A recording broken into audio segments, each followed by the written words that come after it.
Right. ठीक है, क्या पढ़ना है हमें? आज का जो टॉपिक क्या है? वैदिक सभ्यता। ठीक, ये बिल्कुल अलग चीज है। और ऑनलाइन में जो बच्चे जुड़े हैं वो संपर्क करेंगे। आवाज ठीक आ रही है मेरी? ठीक, हम कर देंगे। अ, हम्म तो क्या जानते हैं? वैदिक सभ्यता, या फिर इनको कह सकते हैं वैदिक संस्कृति। इन जनरल जो है वैदिक सभ्यता कहेंगे तो भी ठीक है, वैदिक संस्कृति कहेंगे तो भी ठीक है। अब तक हमने क्या पढ़े हैं लास्ट क्लास में? लास्ट क्लास था क्या था हमारा? हड़प्पा सभ्यता। हड़प्पा सभ्यता को जो है पहले प्रारंभिक दौर में सिंधु घाटी सभ्यता के नाम से जाना गया। कारण उसका मुख्य क्षेत्र जितनी भी है वो सब जो है सिंधु और आसपास के उसकी घाटियों में थे ये। ठीक है, पर उसके बाद जो है जब उत्खनन हुआ, मतलब और इस पर्टिकुलरली जो है आजादी के बाद और हाल ही में जो उत्खनन हुए, उसने स्थापित कर दिया कि जो सिंधु घाटी सभ्यता जिनको हम कह रहे थे उनके स्थल केवल केवल सिंधु की घाटियों के ही क्षेत्र में नहीं, बल्कि वहां से थोड़ा सा इतर भी है। ठीक है, और इसीलिए जो है अब ये स्थापित माना जाता है कि इस सभ्यता का नाम जो है क्या है? हड़प्पा सभ्यता। इस रूप में प्रयोग किया जाते हैं ये। समझा रहे हैं? ठीक, अब उसके बाद फिर जो है उसी क्रम में थोड़ा सा आगे और बढ़ रहे हैं, वहां से हमारा जो समय अवधि जो है आगे बढ़ता चला जाएगा। ठीक, तो कौन सा आएगा? हड़प्पा। कौन सा आएगा? वैदिक सभ्यता। कौन सा आएगा? वैदिक सभ्यता। ठीक, अब वैदिक सभ्यता से संबंधित जो बातें हैं इसमें काफी सारी बातें हैं ये। काफी सारी बातों का मतलब ये है कि इसमें इन जनरल जो है, अब जिस जिस लेवल की आप लोग तैयारी कर रहे हैं और उसमें और थोड़ा सा और लेवल बढ़ा के जब पढ़ा जाता है इनको, तो उससे बहुत सारी बातें और भी जुड़ती है। अब बहुत सी बातें जुड़ने का मतलब क्या है कि इसमें जो है इसमें जो है ये आर्य जिनको हम कह रहे हैं वैदिक आर्य, ये वैदिक आर्य कौन थे, या फिर जो है ये कहां से आए थे, ऐसे कई सारी बातें इसमें अंदर है।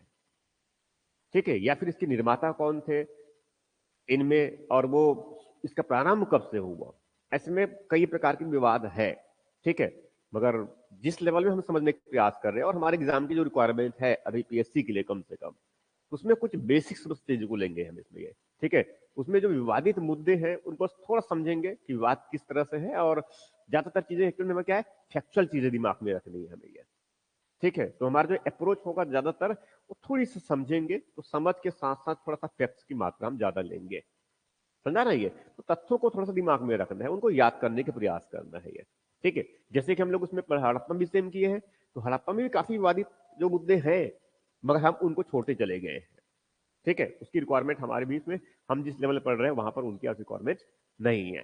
ठीक, मगर हाँ जो मोटी मोटी बातें हैं जो हमारे इस तैयारी को जो प्रभावित कर सकता है उनको हम जरूर देखेंगे ये। ठीक है, तो टॉपिक क्या है हमारा? टॉपिक है वैदिक सभ्यता। ये जो है चौथे नंबर का टॉपिक होगा हमारा। पहले टॉपिक क्या पढ़ा था हम लोगों ने? पहला टॉपिक क्या था हमारा? सबसे पहला टॉपिक क्या था? स्रोत, इसकी बात किए थे। ठीक, उसके बाद फिर दूसरा कौन सा है? प्रागैतिहासिक काल। उसके बाद फिर तीसरा कौन सा हो गया? हड़प्पा। तो ये कौन सा आ जाएगा? कौन सा आ जाएगा? वैदिक सभ्यता। ठीक, तो अब हम यहां से जो है, या फिर इनको ऐसा बांटा जाए जैसे कि मैंने बांट रखा है एक्चुअल में वो। ठीक, उनको ऐसा समझो वो। हम सबसे पहले जो है कुछ प्रारंभिक की बात की है। सबसे पहले हमने जो है कुछ प्रारंभिक की बात की है। और प्रारंभिक मतलब मैं इसमें कालखंड की बात नहीं कर रहा हूं, सिर्फ एक क्या है, हमने पहले सेगमेंट के रूप में, पहले भाग के रूप में प्रारंभिक मतलब, चलो इनको भाग एक दे दिया हमने, ये भाग एक है। तो इसमें हम क्या बात किए हैं? स्रोत, मतलब स्रोत और भारत के इतिहास के जानकारी के स्रोत, हम इसकी बात किए हैं। ठीक है, तो एक तो क्या है, स्रोत या स्रोत के प्रकार, ये हम डिस्कस किए हैं ऑलरेडी ये। ठीक है, तो स्रोत के प्रकार का मतलब क्या हो जाएगा? पुरातात्विक और साहित्यिक। अब उसके बहुत डिटेल से बात भी की थी हम लोगों ने ये। उनके बाद फिर किसके बात किया था मैंने? भारत के इतिहास के जानकारी के स्रोत। ये बताया था मैंने, पुरातात्विक और जो साहित्यिक और उसके अंतर्गत बहुत सारे कंपोनेंट बताया था मैंने कि हम भारत के इतिहास को जो है कैसे जानेंगे। तो उसके बेसिक बातें हुआ ये।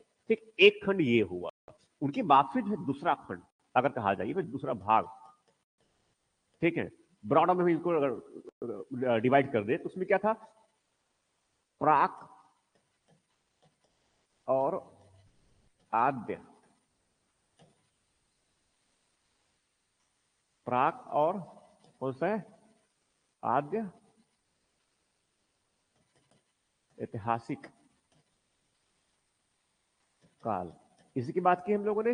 प्राक ऐतिहासिक मतलब कौन सा है, प्रागैतिहासिक। ठीक है, जिसमें क्या क्या था उसमें, हम लोग उसमें कौन सा है, वो पाषाण काल, मुख्यतः कौन सा है, पाषाण है, और कौन सा है, ताम्र पाषाण है। इसके बाद की है मुख्यतः हम यही पढ़े हैं। ठीक है, और उसके बाद फिर जो आद्य ऐतिहासिक होता, तो आद्य ऐतिहासिक में कौन सा है, हड़प्पा।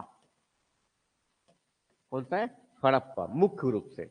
साथ में इसमें जो है जो महापाषाणिक, कौन सा है, महापाषाणिक, ये भी लगभग उसी का ही हिस्सा है ये, यही है ना। ठीक है, अब उसमें जो है इसके बाद फिर हम आगे बढ़ रहे हैं। अब ये उनके बाद हम कौन से आगे बढ़ रहे हैं, तो आगे बढ़ रहे हैं इसका मतलब क्या हुआ, अब इसमें हम जो है भाग 3 की तरफ जा रहे हैं। ये तो लगभग सिमिलरिटी मिलेगा। ये कहां से, वैदिक सभ्यता से जब प्रारंभ करेंगे, तब से बात कर रहा हूं मैं वैदिक से। तो वैदिक से लेकर के जो है लगभग पूर्व मध्यकाल तक जो पढ़ने का जो अप्रोच होगा लगभग सेम होगा हमारा ये। ठीक है, कहां तक की बात कर रहा हूं मैं, वैदिक से लेकर कहां तक, पूर्व मध्यकाल तक। अब वैदिक जो है, जो मानते हैं वर्तमान में जिस प्रकार के जो है हमें जो साक्ष्य मिलता है ये, ठीक है, या फिर जो कालखंड है उनका वैदिक, तो वैदिक का प्रारंभ कब से हुआ, इसमें अलग अलग प्रकार की विवाद है। ठीक है, मगर इन जनरल जो माना जाता है कि वैदिक काल का जो प्रारंभ है वहां कहां से हुआ है, 1500 बीसी से हुआ है। कहां से हुआ है, 1500 बीसी से है। ठीक, तो एग्जैक्टली जो है पहला, इस भाग 3 में जो पहली बात ले रहा हूं मैं, वो कौन सा है, वैदिक सभ्यता, ये फिर कहते हैं वैदिक काल भी कह सकते हैं इनको हम। ये कौन सा हुआ, वैदिक काल। अब वैदिक काल जो है, वैदिक काल का मतलब क्या हुआ, हम उस कालखंड की बात कर रहे हैं जिसका संबंध किससे है, वेद से है। वेद से संबंधित जो साहित्य है, जो ग्रंथ है, उससे है। ठीक, इसमें जो लोग रहते हैं उनकी सामाजिक, आर्थिक, राजनीतिक, धार्मिक, जो सांस्कृतिक जीवन है उसके बारे में जानकारी का एक मुख्य स्रोत वो क्या है, वैदिक साहित्य। राइट, इसके बेसिस पर ही जो है इस सभ्यता को हम क्या कहते हैं, वैदिक सभ्यता कहते हैं। हालांकि ये कोई नगरीय सभ्यता नहीं है जैसे कि हड़प्पा के हुआ करते थे। समझ में आ रहा जो कह रहा हूं मैं ये। ठीक, तो ये जो कालखंड है, अब जिसे बताया मैंने, लेकिन जो कालखंड जो है ये वैदिक सभ्यता का जो है प्रारंभ कब से हुआ, इस पर अलग अलग प्रकार के जो है इतिहासकारों ने अलग अलग प्रकार से इस पर अपने अपने मत रखे हैं।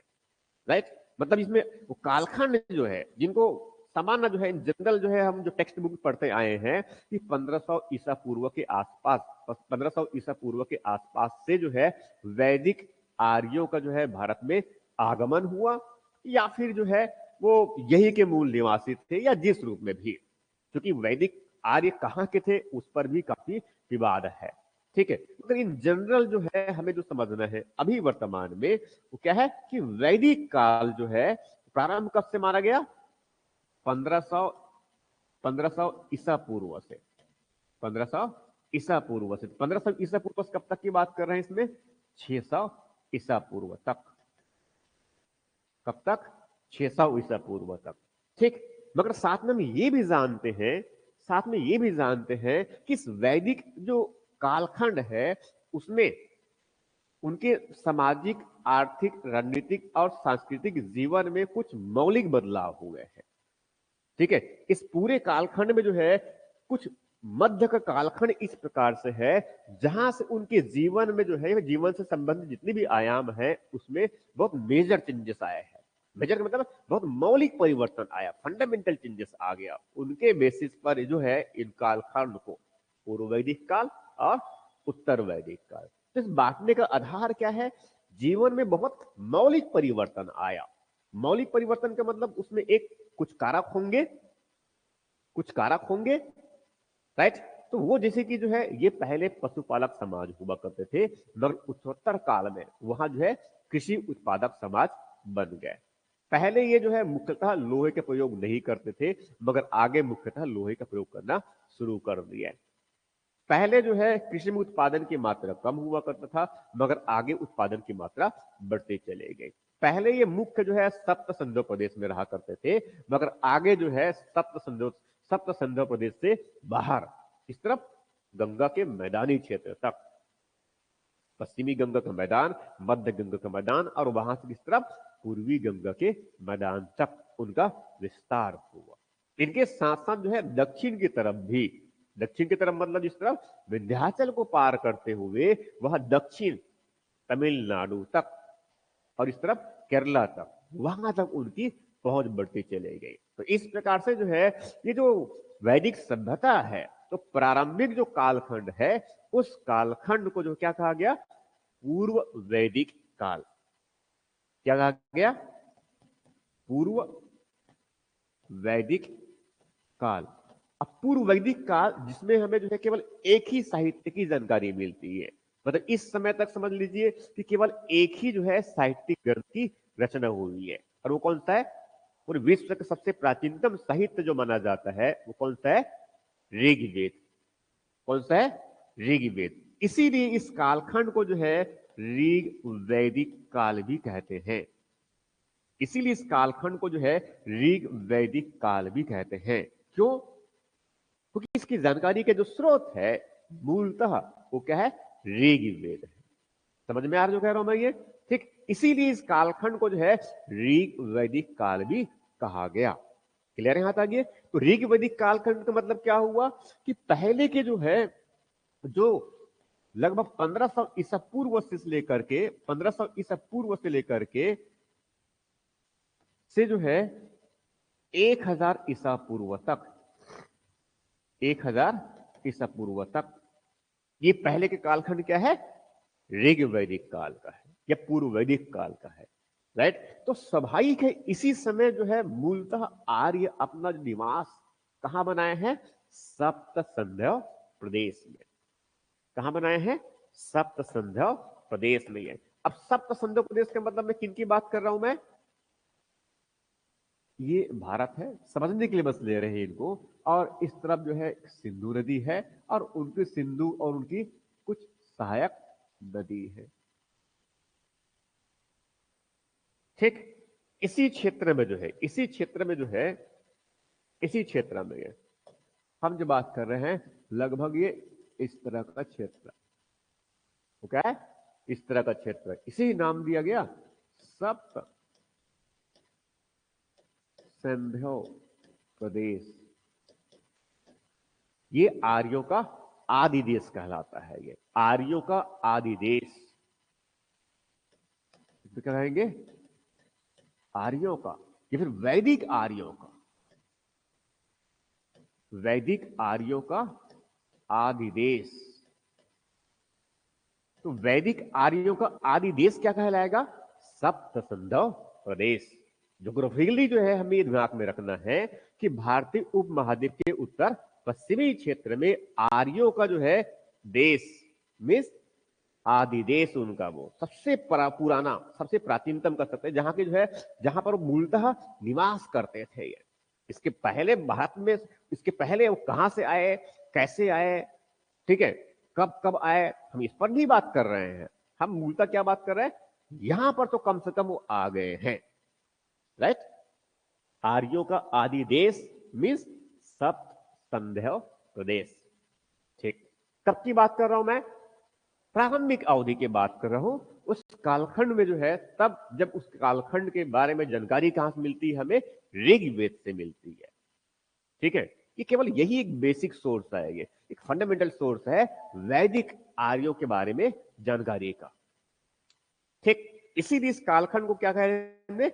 ऋग वैदिक। तो स्वाभाविक है अब इस ऋग्वेद काल से, या फिर इस वैदिक ऋग वैदिक काल से जो है, इस वैदिक आर्यों के बारे में, वैदिक आर्यों के जीवन के बारे में, वैदिक आर्य के जीवन के सभी आयामों के बारे में, मैं जो कह रहा हूं समझ में आ रहा है? ये वो तो स्पेसिफिक तरीके से बताने का प्रयास कर रहा हूं मैं, क्योंकि और हमें यही समझना है ये, जो प्रारंभिक परीक्षा में भी काम आ जाए, मुख्य परीक्षा में भी काम आ जाए, और केवल ना केवल परीक्षा बल्कि जो है भारत की जो है संस्कृति और जो विरासत है उनको अगर ठीक से अगर हमें समझना है, ठीक से अगर समझना है, धर्म और दर्शन को समझना है, जो सामाजिक जो मान्यताएं हैं, जो रिवाज परंपरा, ठीक है, या फिर उसमें जो अच्छाइयां हैं या उसमें कुछ जो बुराइयां जो दोष है उनको अगर समझना है ठीक से, तो वो उनका जो प्रारब्ध है वो कहां से होगा, कहां से होगा,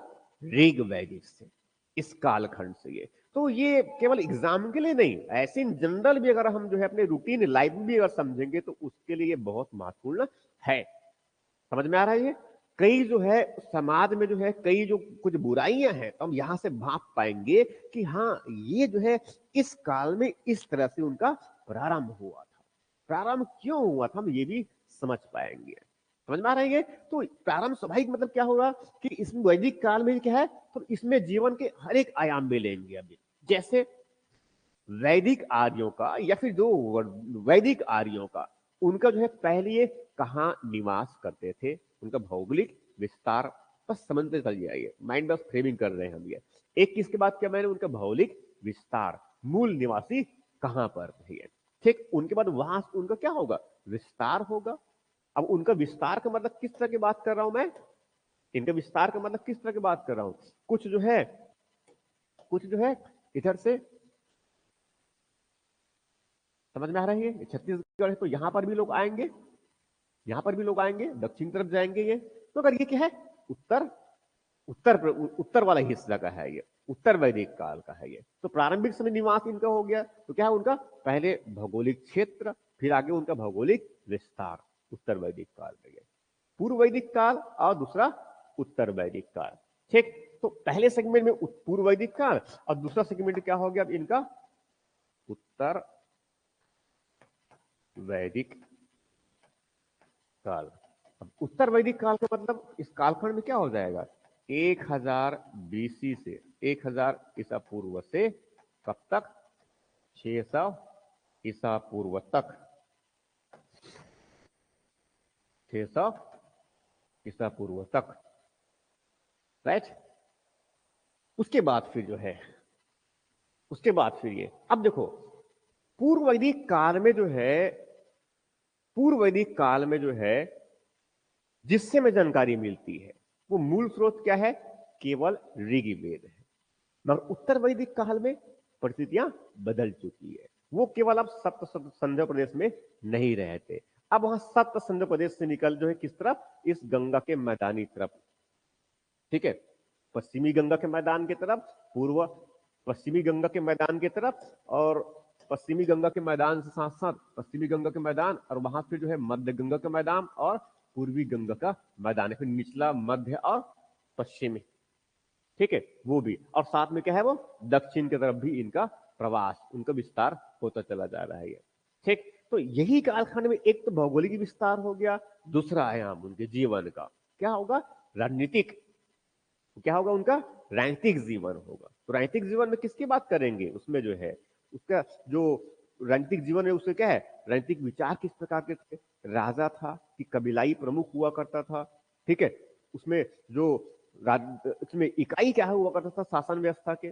ग्राम या फिर कुल हुआ करता था, फिर विश्व हुआ करता था, फिर जनपद जन हुआ करता था, समझ में आ रहा जो कह रहा हूं मैं ये, ठीक। राजा जो है तो पहले क्या कैसे थे, क्या कोई कर की वसूली कर, एक है पूरी उनकी राजनीतिक जीवन की बात किया मैंने, ठीक है। क्या उसमें कुछ संस्था की भूमिका हुआ करता था, जैसे कि विदत है एक संस्था है, ठीक है, सभा एक संस्था है, एक समिति एक संस्था है, गण एक संस्था है, समझ में आ रहा है ये, ठीक। उसमें युद्ध किसके लिए युद्ध करते हैं ये, क्या पशुओं के लिए युद्ध करते हैं या फिर क्या जमीन के लिए युद्ध करते हैं, समझ में आ रहा है ये, महत्वपूर्ण क्या है इनके लिए, ये क्या है, राजनीतिक।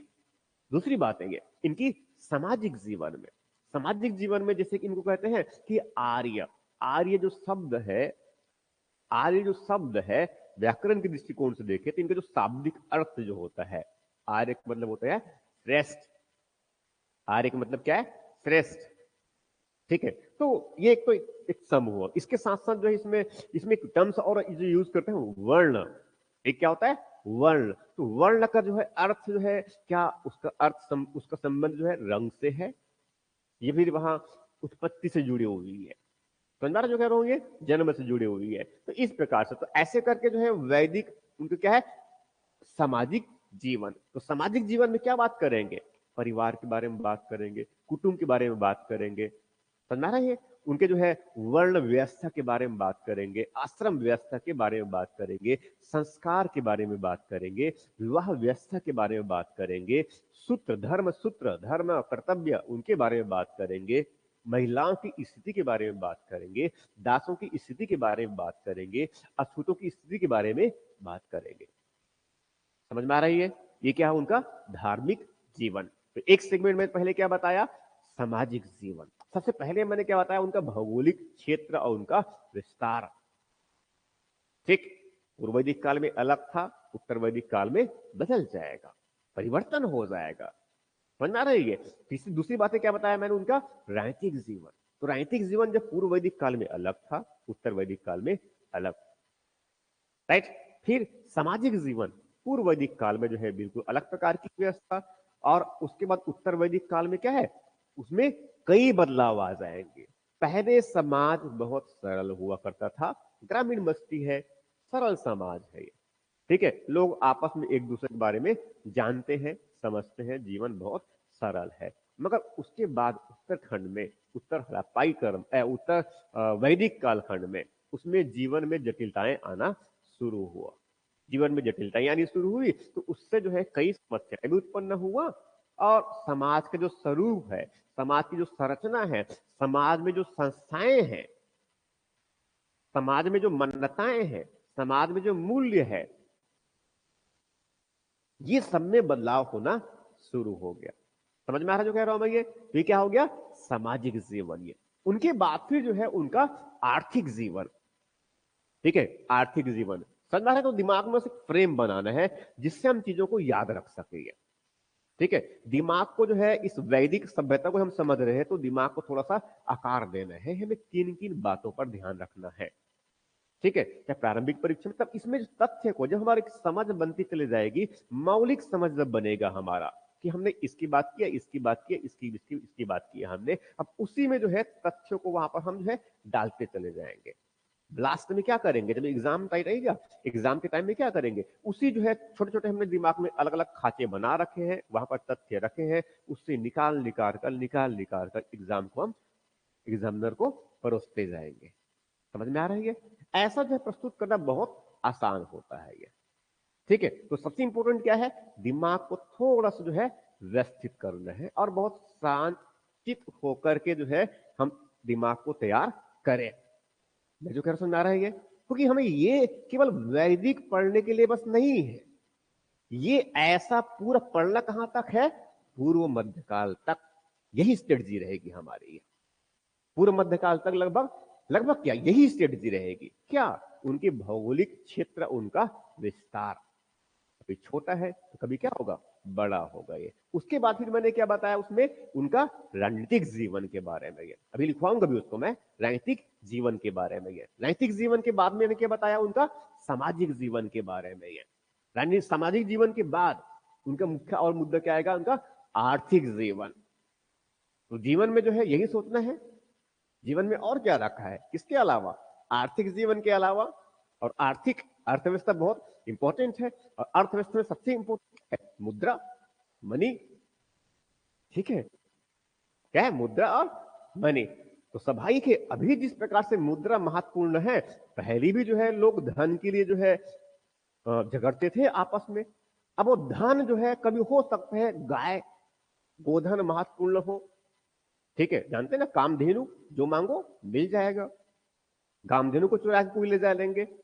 समझ में आ रहा है ये, तो क्या है, तो उनके आर्थिक जीवन किस प्रकार का, पूर्व वैदिक काल में आर्थिक जीवन, या फिर उनके अर्थव्यवस्था के संचालित या उनके आर्थिक गतिविधियां जो है किस तरह के हुआ करते थे। क्या वो पशुपालक हुआ करते थे, क्या पशुधन उसके लिए सबसे बड़ा महत्वपूर्ण हुआ करता था, क्या पशुओं के लिए, वो गायों के लिए लड़ाई किया करते थे, या कोई गवेष्ठी कुछ हुआ करता था, ठीक है, उनके समय में आपने किस तरीके को वह गोधूली कहते थे, समझ, गोधूली समझते हैं ना, ठीक है, ये कहते थे, ठीक है। या फिर जो है वो जहां पर वो पशुओं को एक साथ रखते थे, उस बाड़े को एक समान गोत्र के लोग जहां पर रखते हैं, उस गोत्र का ही तो वैसे उत्पत्ति हुआ, समझ आ रहा है क्या? ठीक, तो गायों के लिए लड़ाई होगा, पशुओं के लिए लड़ाई होगा, ये हुआ ना, तो आपस में भी क्या है, लड़ते हैं ये, ठीक। मगर उसके बाद जब थोड़ा सा लोहा वगैरह का जो है खोज हो गया, सबसे प्राचीन जगह, सबसे सबसे प्राचीन जो हमें साक्ष्य मिले हैं जहां से लोहे का प्रयोग प्रारंभ माना जाता है वो, ठीक है, वो लगभग 1000 ईस्वी का है, 1000 ईसा पूर्व का है। कब की बात कर रहा हूं मैं? 1000 ईसा पूर्व, ठीक है। ऑनलाइन में जो बच्चे हैं बहुत विशेष ध्यान देंगे, तो किसकी बात कर रहा हूं मैं? जहां पर भारत में लोहे का सबसे प्राचीनतम साक्ष्य है, ठीक है, लोहे के प्राचीनतम साक्ष्य मिले हैं। अब लोहे के प्राचीनतम साक्ष्य कहां से मिले हैं? एक जगह का नाम है पश्चिमी यूपी में, अंतरजी खेड़ा। क्या नाम है? अंतरजी खेड़ा। उस अंतरजी खेड़ा से, ये अंतरजी खेड़ा से जो है, तो लगभग उत्तर वैदिक कालखंड जहां से हम शुरुआत मान रहे हैं, वहां से साइड में लिख लीजिए अंतरजी खेड़ा, बाद में तो लिखवाऊंगा ही मैं, ठीक है। वहां पर जो है लोहे के फाल मिला है, हल का फाइल मिला हुआ है, लोहे से बना हुआ। हल का फाल समझते हैं?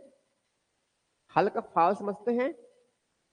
हल, नागर, उसमें नीचे ऐसे जो है थोड़ा गड्ढा तक, ज्यादा गहराई तक जुताई हो जाए, उसके लिए लोहे का फल लगाते हैं, ठीक है। अब उसको छत्तीसगढ़ में क्या बोलते हैं मुझे ध्यान में नहीं है, फल ही कहते हैं मेरे ख्याल से। समझ में आ रहा है जो कह रहा हूं? समझ में आ रहा है ये? ठीक, तो ये कहां से मिला हमें? अंतरजी खेड़ा से है, ठीक है। अब तो ये एक्चुअली में क्या है, उनके आर्थिक जीवन में बदलाव आ रहे हैं ये, ठीक। अब इसके बाद में ये, तो आर्थिक जीवन में पहले पशुपालक हुआ करते थे, मगर बाद में क्या बन गए वो? कृषक बन गए। तो जब कृषक बनेंगे तो स्वाभाविक है पशु महत्वपूर्ण होगा कि भूमि महत्वपूर्ण होगा? भूमि। अब लड़ाई किसके लिए होंगे? भूमि के लिए होंगे। अभी भी जो है एक एक इंच भूमि के लिए लड़ाई होते हैं, भारत और पाकिस्तान, भारत और चीन, बांग्लादेश के साथ में भी, इधर नेपाल भी आजकल, समझ में आ रहा है ये? इस तरह से ये, और कई तो उधर युद्ध चल ही रहे हैं ऑलरेडी ये, ठीक है। तो ये इस प्रकार से, ये तो ये जितनी किसके बात कर रहा हूं मैं, उनके आर्थिक जीवन में अब बदलाव आना शुरू हो गया।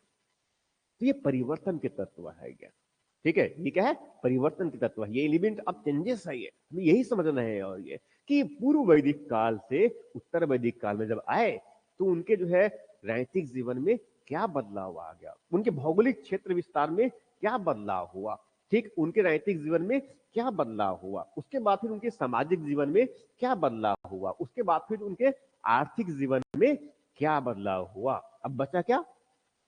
धर्म, दर्शन, भाषा, साहित्य, ये उनकी क्या है? सांस्कृतिक जीवन है ये, उनकी क्या है?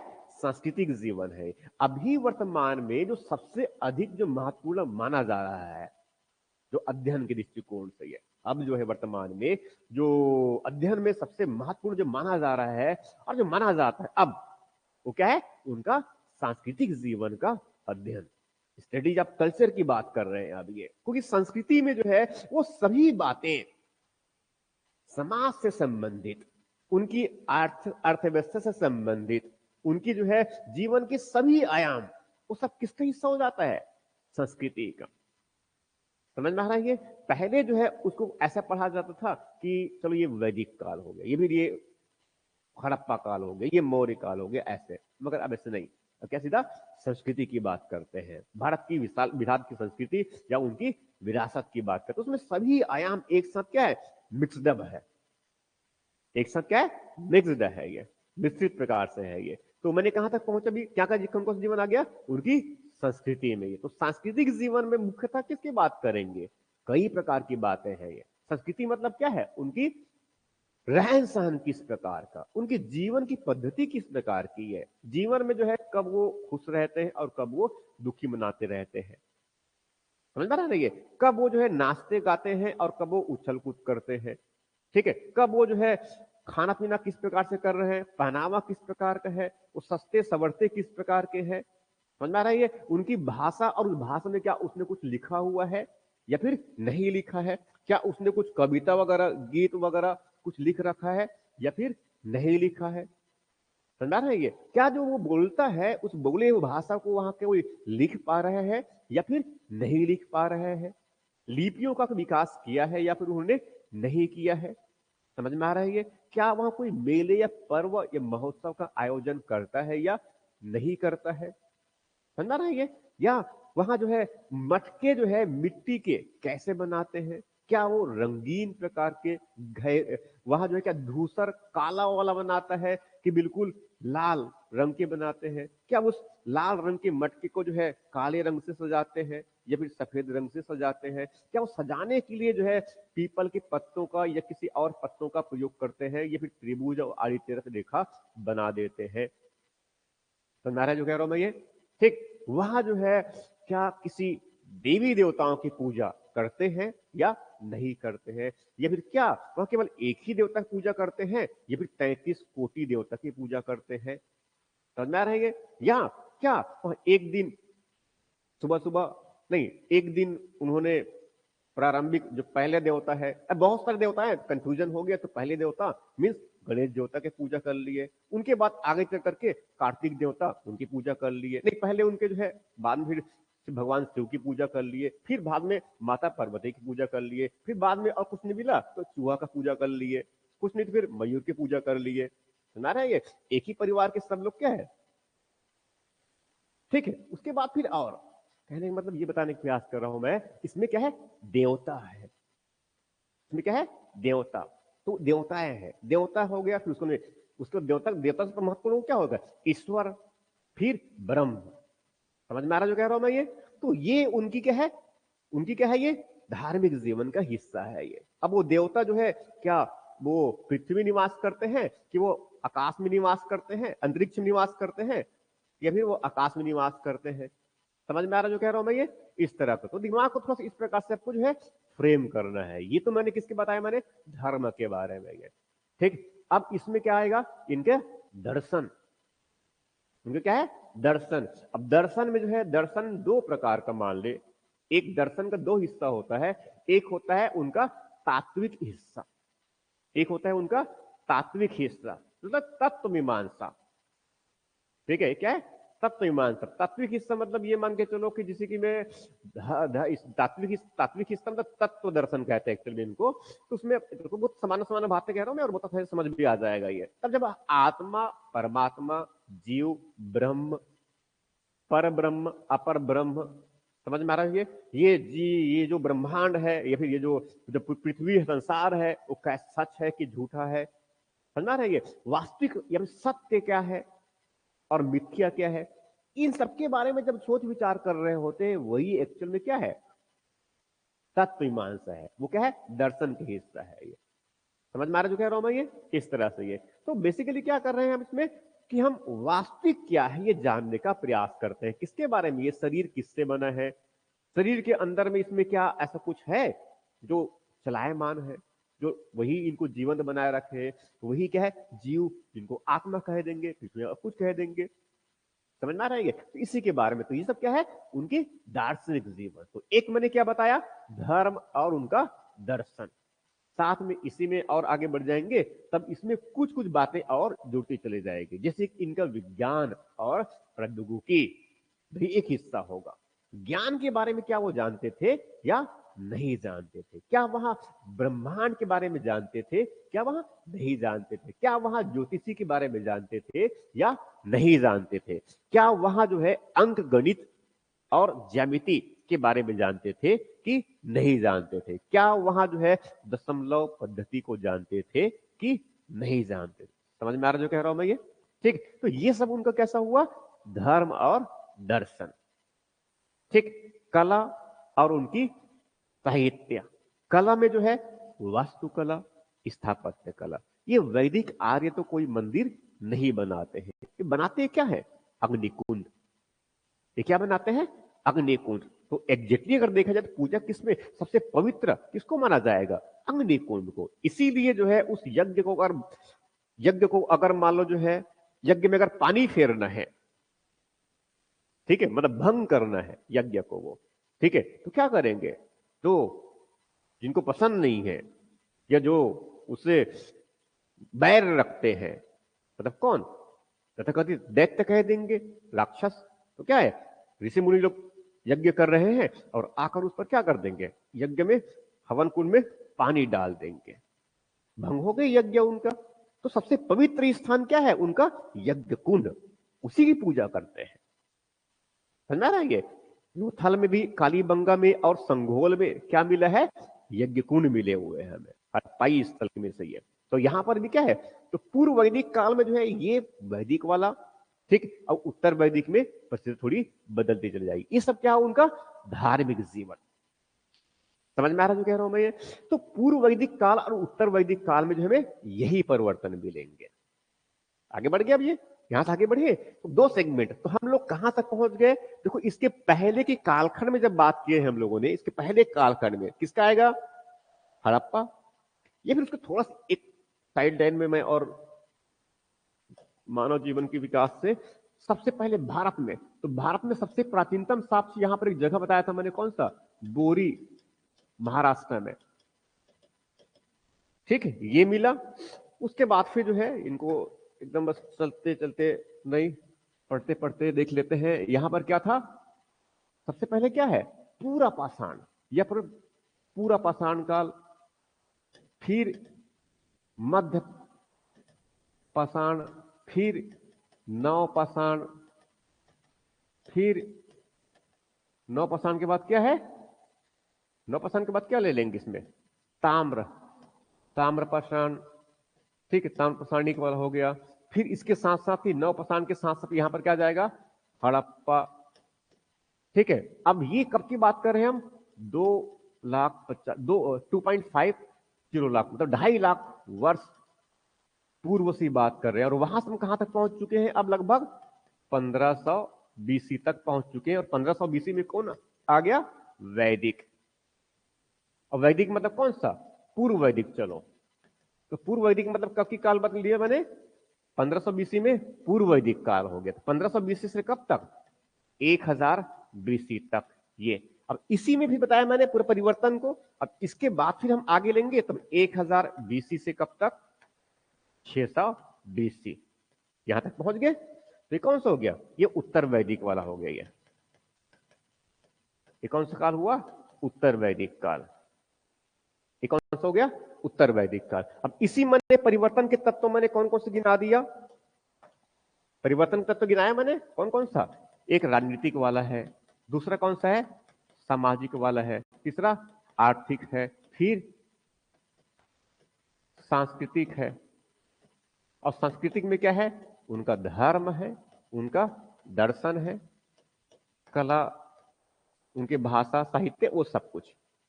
ये मुख्य बात है ना। अभी इस पर और डिटेल्स कवर करेंगे ये, ठीक है। अब उसके बाद फिर जो है, अब ये तो वैदिक काल वाला हुआ, तो हम पूर्व वैदिक और उत्तर वैदिक हो गया। अब वहां से आगे बढ़ते हैं समझने के लिए। एक जो है इसके बाद कौन सा काल आएगा, 600 बीसी से प्रारंभ जो होगा, वो क्या है, थर्ड नंबर में कौन सा आ गया, महाजनपद काल। लिखते चलिए, महाजनपद काल, या फिर कभी कभी इनको जो है बुद्ध काल, क्योंकि भगवान बुद्ध का जन्म हुआ था इसी कालखंड में, ठीक है, बुद्ध काल। या फिर इनको जो है कभी कभी जो है पूर्व मौर्य काल बोलते हैं, पूर्व मौर्य काल, मतलब मौर्य काल के थोड़ा पहले बात कर रहे हैं। तो मौर्य काल से थोड़ा पहले मतलब कब की बात की हम लोगों ने, इनमें 600 बीसी से, 600 ईसा पूर्व से कब तक, 400 ईसा पूर्व तक। 600 ईसा पूर्व से कब तक, 400 ईसा पूर्व तक। ये कौन सा कालखंड है, कौन सा कालखंड है, महाजनपद काल, या फिर बुद्ध काल, या फिर पूर्व मौर्य काल, ठीक। तो इसमें जो है क्या क्या होंगे, जो मेजर बातें जो ध्यान में रख लेना है, इसमें क्या क्या बातें होंगे, इसमें एक तो क्या होगा, महाजनपदों का उदय, महाजनपदों का उदय हो जाएगा। 16 महाजनपदों का उदय हो गया यहां पर, ठीक है। उसके बाद फिर इसमें बुद्ध काल मतलब क्या होगा, यहां पर नवीन धर्मों का उदय, नवीन धर्मों का उदय। कितने नवीन धर्मों का उदय हुआ मानते हैं? 62 नवीन धर्मों का उदय हुआ ऐसा मानते हैं। मगर मुख्य रूप से वहां पर दो धर्म, दो, एक कौन सा है? बौद्ध धर्म,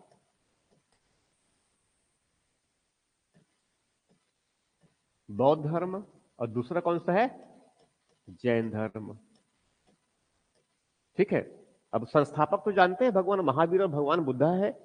ठीक है, ये ठीक, ये नवीन धर्म का उदय हो गया। मगर नवीन धर्म के उदय के साथ साथ हमने जो है इस वैदिक काल में क्या पढ़े हैं अभी? वैदिक काल में हमने क्या समझे अभी? किसमें कुछ परिवर्तन को देखे हैं हम लोगों ने, यही देखे ना। तो एग्जैक्टली इसके पहले जो है सेगमेंट चल रहा था हमारा, उसमें हमने परिवर्तन के तत्व के रूप में, परिवर्तन के तत्व, तो परिवर्तन किस में आएगा हमें वही देखना है आगे। तथ्यों को याद रखना आसान रहेगा। कैसे? राजनीतिक जीवन। तुम किस कालखंड की बात कर रहे हैं? इस बुद्ध काल में। बुद्ध काल में इसमें परिवर्तन, ये बुद्ध काल में परिवर्तन, या फिर इनको ऐसा कह सकते हैं उनका जीवन, जीवन के बारे में। तो क्या है? राजनीतिक जीवन कैसा था उनका। पहले क्षेत्र विस्तार की बात भी कर लेंगे, मगर क्षेत्र विस्तार तो लगभग पूरा होते जा रहा है ना। इनका भौगोलिक विस्तार, तो राजनीतिक जीवन के बारे में, फिर सामाजिक जीवन के बारे में, फिर आर्थिक जीवन के बारे में, और सांस्कृतिक जीवन के बारे में। यही होगा ना। तब ये पूरे इस वैदिक काल में भी सेम चीज पढ़े हैं और यहां पर भी सेम पढ़ रहे हैं एग्जैक्टली हमें ये। ठीक। अब राजनीतिक जीवन के बारे में, तो राजनीतिक जीवन में थोड़ा सा एक्सप्लेन कर, उनको और एक्सप्लोर कर रहा हूं मैं। हाँ, तो आगे बढ़ के कर देंगे इसमें। ये तो कौन सा है? महाजनपद बुद्ध और पूर्व मौर्य, दूसरा खंड हो गया ये। अब उसके बाद हम किस कालखंड तक पहुंच चुके हैं? अब देखो यहां पर क्या क्या होगा। एक तो महाजनपद भी आ गया, भगवान बुद्ध वाला संबंधित वो भी होंगे इसमें, भगवान महावीर वाला भी उसमें संबंधित बातें होंगे पूरी। ठीक है। अब इसके साथ साथ इसको हम क्या बोलते हैं? पूर्व मौर्य काल। तो इस समय या फिर बुद्ध काल में जो है भौगोलिक विस्तार कैसा था, राजनीतिक जीवन कैसा था, सामाजिक जीवन कैसा था, आर्थिक जीवन कैसा था, और सांस्कृतिक जीवन कैसा था। तो एग्जैक्टली हम जो है 1500 बीसी में जो है सामाजिक जीवन, 1500 बीसी से लेकर के 1000 बीसी तक, 1000 बीसी से 600 बीसी तक, और 600 बीसी से कहां तक पहुंच गए हम लोग? 400 बीसी तक। समझ में आ रहा है ये? ठीक। अब कैसे देखो तो बहुत आसानी से जो समझ में आएगा, जो परिवर्तन जो समझ में आएगा। ठीक है। जैसे थोड़ा सा बस कल्पना करना है आपको। अब इसको मैं ऐसे ले लेता हूं, वो देखो, इनको हम ऐसे समझ लेते हैं, ऐसा। अब हम लोग थोड़ा सा पहले देखते हैं, सबसे प्रारंभिक काल में जब लोग, मानव कहां पर रहते हैं? गुफा में, सबसे निचले स्तर मान लो जीवन का। ये क्या है? पाषाण वाला। यहां पर उनका जीवन ऐसा चल रहा है।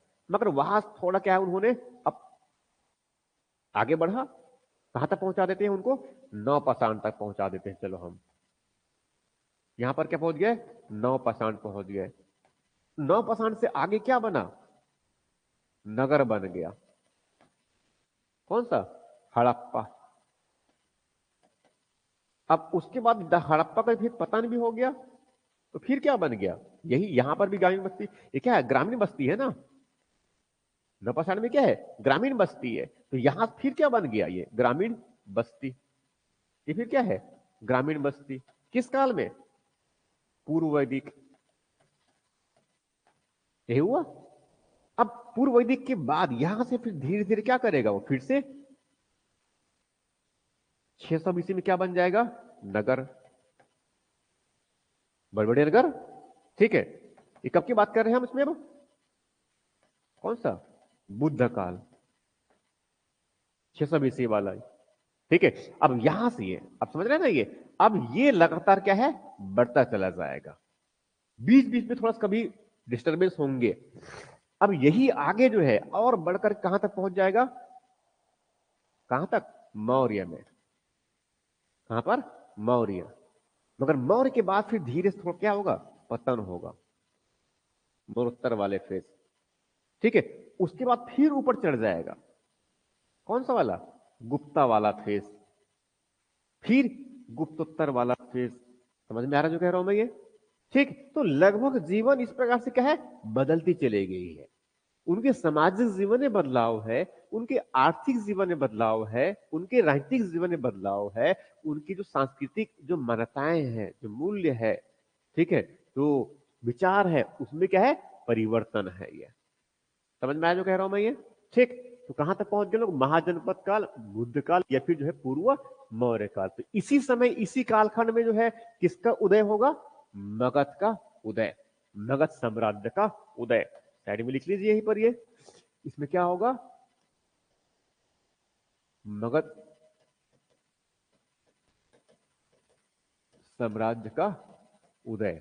एक बार दिमाग में फ्रेम बन जाएगा तो फिर पढ़ना इनको बहुत आसान है ये। ठीक, आगे बढ़े। ठीक, अब हम कहां तक पहुंच चुके हैं, 400 बीसी तक पहुंच चुके हैं। 400 बीसी तक, 400 ईसा पूर्व तक हम पहुंच चुके हैं ये। अब इसके बाद का जो कालखंड है, इसके जो बाद का जो कालखंड है, बाद कालखंड का मतलब किसकी बात कर रहा हूं मैं अब, मौर्य काल की बात कर रहा हूं भैया। किनकी बात कर रहा हूं मैं, मौर्य काल का। मौर्य काल का मतलब ये हुआ, हम उस कालखंड की बात कर रहे हैं जिसमें मौर्य वंश का शासन था भारत के उत्तर भारत के उत्तरी क्षेत्र में, प्रारंभिक स्तर में। उसके बाद आगे के कालखंड में जो शासक हुए, बड़े शासक हुए मौर्य काल के, उन्होंने राज्य का विस्तार किया। तो क्या कहेंगे उसको, मौर्य काल। आगे बढ़ जाऊं, ठीक है, कौन सा हो गया, मौर्य काल। अब मौर्य काल कितने नंबर है ये,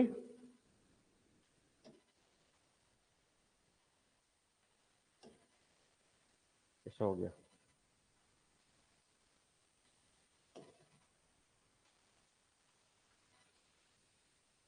वैदिक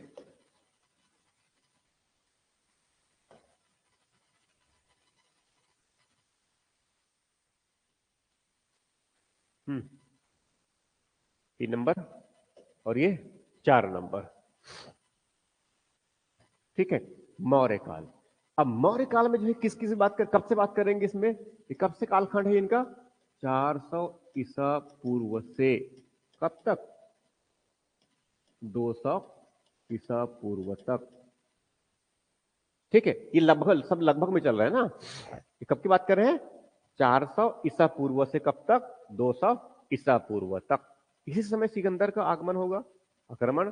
ठीक है, मगर यहां पर साथ में कौन रहेगा, चंद्रगुप्त मौर्य और कौटिल्य। और कौटिल्य से थोड़ा पहले एक व्याकरणविद पाणिनि, समझ रहा ना ये। देखो अभी तक जो है ये जो वैदिक लोग थे ना, ये यहां से हम थोड़ा समझ ले पहले।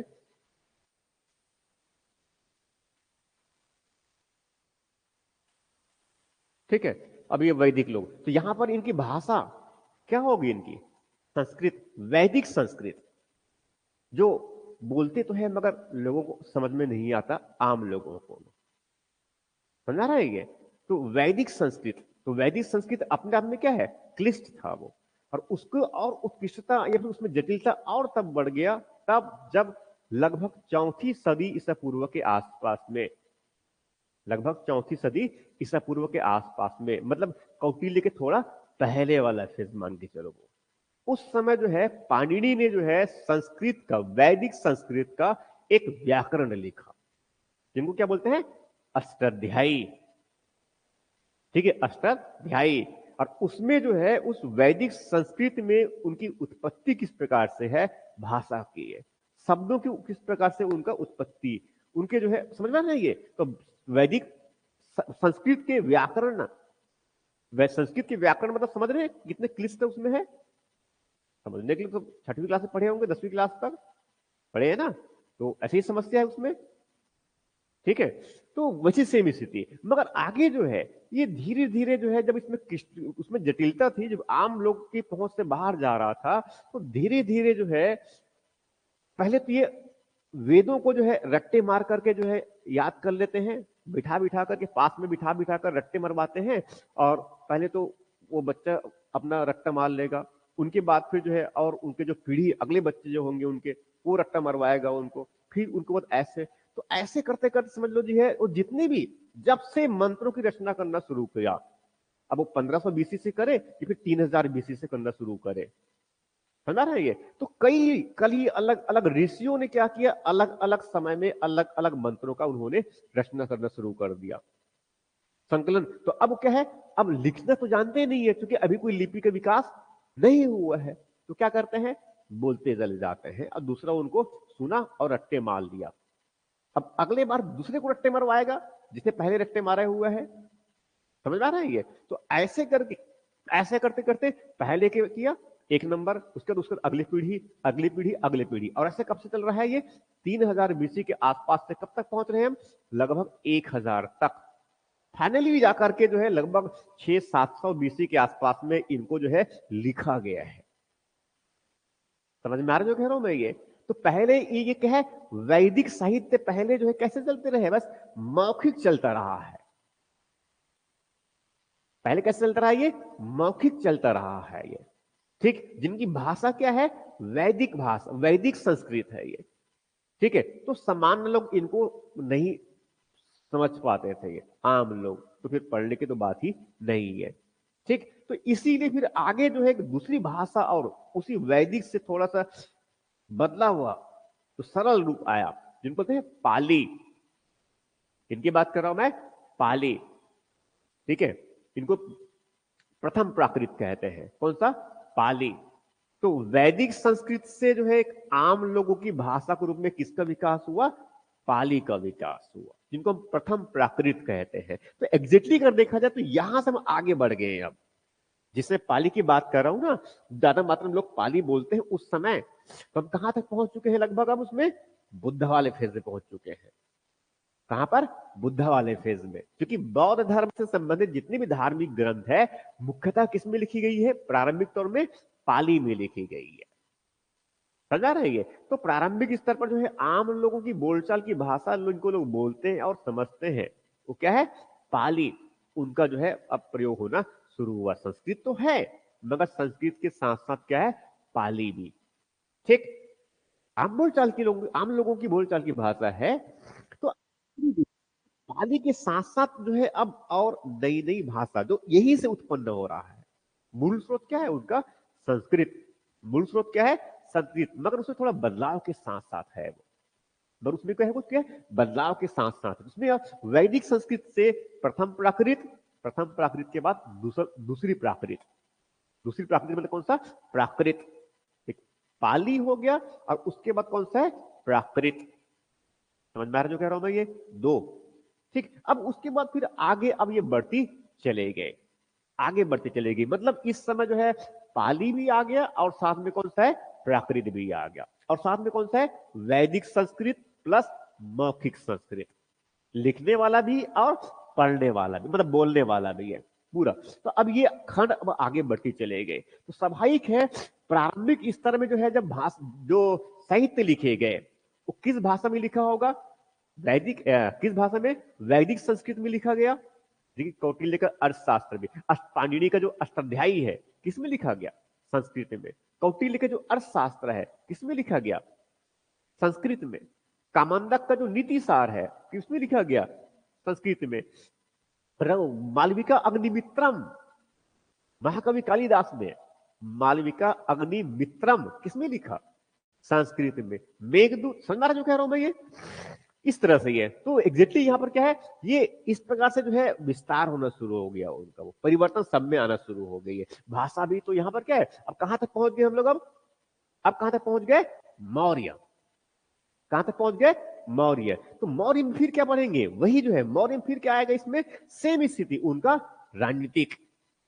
अब तो मौर्य बड़ा एक महत्वपूर्ण साम्राज्य बन चुका है, तो इसमें फिर क्या देखेंगे, फिर यही बात नहीं है, कौन सा, राजनीतिक, इनका राजनीतिक जीवन, ठीक है। अभी देखिए अब ये राजनीतिक जीवन जो मौर्य काल में है वो पिछले वाले से जुड़ जाएगा, पिछले वाले से जुड़ जाएगा। अब पिछले वाले जोड़ने का मतलब किसकी बात कर रहा हूं मैं, ये जो हिस्सा है ये एग्जैक्टली कहां जाके मिलेगा, इधर पहले, पहले वाला कौन सा था, बुद्ध काल में राजनीतिक जीवन, बुद्ध काल में राजनीतिक जीवन, ऐसी है ना। बुद्ध काल में राजनीतिक जीवन। और बुद्ध काल से पहले किसका जीवन आ जाएगा? उत्तर वैदिक काल में राजनीतिक जीवन। और उत्तर वैदिक काल से पहले पूर्व वैदिक काल में राजनीतिक जीवन।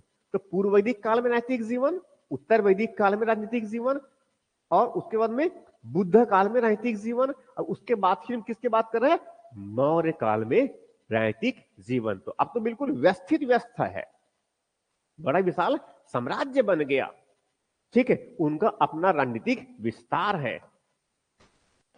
इनका क्या है, इसमें क्या है? तो अब राजनीतिक जीवन में क्या क्या बातें आएंगी अब स्पष्ट होना शुरू हो गया। एक तो क्या है, उनका विस्तार, इनका राजनीतिक विस्तार, उनका राजनीतिक विस्तार। अब राजनीतिक विस्तार का मतलब किसकी बात कर रहा हूं मैं? उनके साम्राज्य का विस्तार कहां तक है? एक तो राज्य आ गया, ये क्या हो गया? राज्य। राजनीतिक विस्तार का मतलब क्या हुआ? अब इसमें क्या है? राज्य है।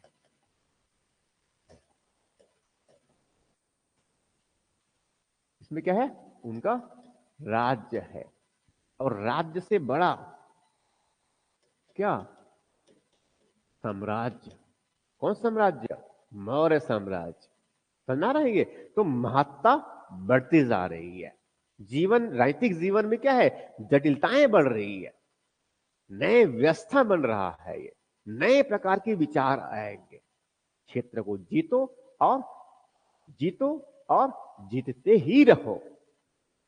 राज्य जो है पहले छोटा हुआ करता था, पता है ना? पहले सबसे पहले क्या था? एक परिवार था, राज्य की एक इकाई के रूप में। कुटुंब, कुल वहीं से बना। फिर उसके बाद में थोड़ा सा बड़ा क्या बना? विश्व बना। विश्व से बड़ा क्या बना? जन। जन से बड़ा क्या बना? जनपद बना। जनपद से बड़ा क्या बना? महाजनपद। महाजनपद से क्या बना? थोड़ा सा राज्य। राज्य, राज्य का और विस्तार हुआ, विस्तार किया गया, क्या बना? साम्राज्य। समझ में आ रहा जो कह रहा हूं मैं? ये तो एक प्रोसेस है बेसिकली है। ठीक है, तो राज्य और साथ में क्या है? साम्राज्य। और इसमें जो शासन करते हैं क्या है? राजवंश। ये सब पढ़ेंगे। क्या है? राजवंश। अब राजवंश के साथ साथ जो है इसमें कोई राजा, राजवंश में क्या होगा? इसमें क्या होगा? अब कोई राजा, अब क्या है? वो राजा। अब राजा शक्तिशाली हो या कमजोर, वो अलग बातें है ये। तो राजा और उनकी उपलब्धि, उनकी उपलब्धि, राजा और उनकी उपलब्धि। हम राजनीतिक की बात कर रहे हैं अभी ना, ठीक है? हम उनकी राजनीतिक जीवन की बात कर रहे हैं। तो उसमें एक बताया मैंने, कौन सा? उनका राजनीतिक विस्तार। तो क्या उसने विस्तार किया या नहीं? वो राज्य छोटा है या बड़ा है? या बड़ा है तो कितना बड़ा? क्या वहां साम्राज्य है या नहीं है? ठीक है, उसमें शासन करने वाले वंश कौन से है? तो क्या उनका? राजवंश। राजवंश में जो है राजा कौन, उस राजा ने क्या योगदान किया, क्या उनकी उपलब्धि रही, राइट? इनकी बात कर रहे हैं। अब हम चूंकि राजनीतिक की बात कर रहे हैं तो स्वाभाविक है उस राज्य की सहायता के लिए क्या रहेगा? उसमें उनका शासन व्यवस्था। क्या रहेगा? उनका शासन व्यवस्था। शासन व्यवस्था का मतलब क्या है? अब राजा को सहायता देने वाला क्या होता है?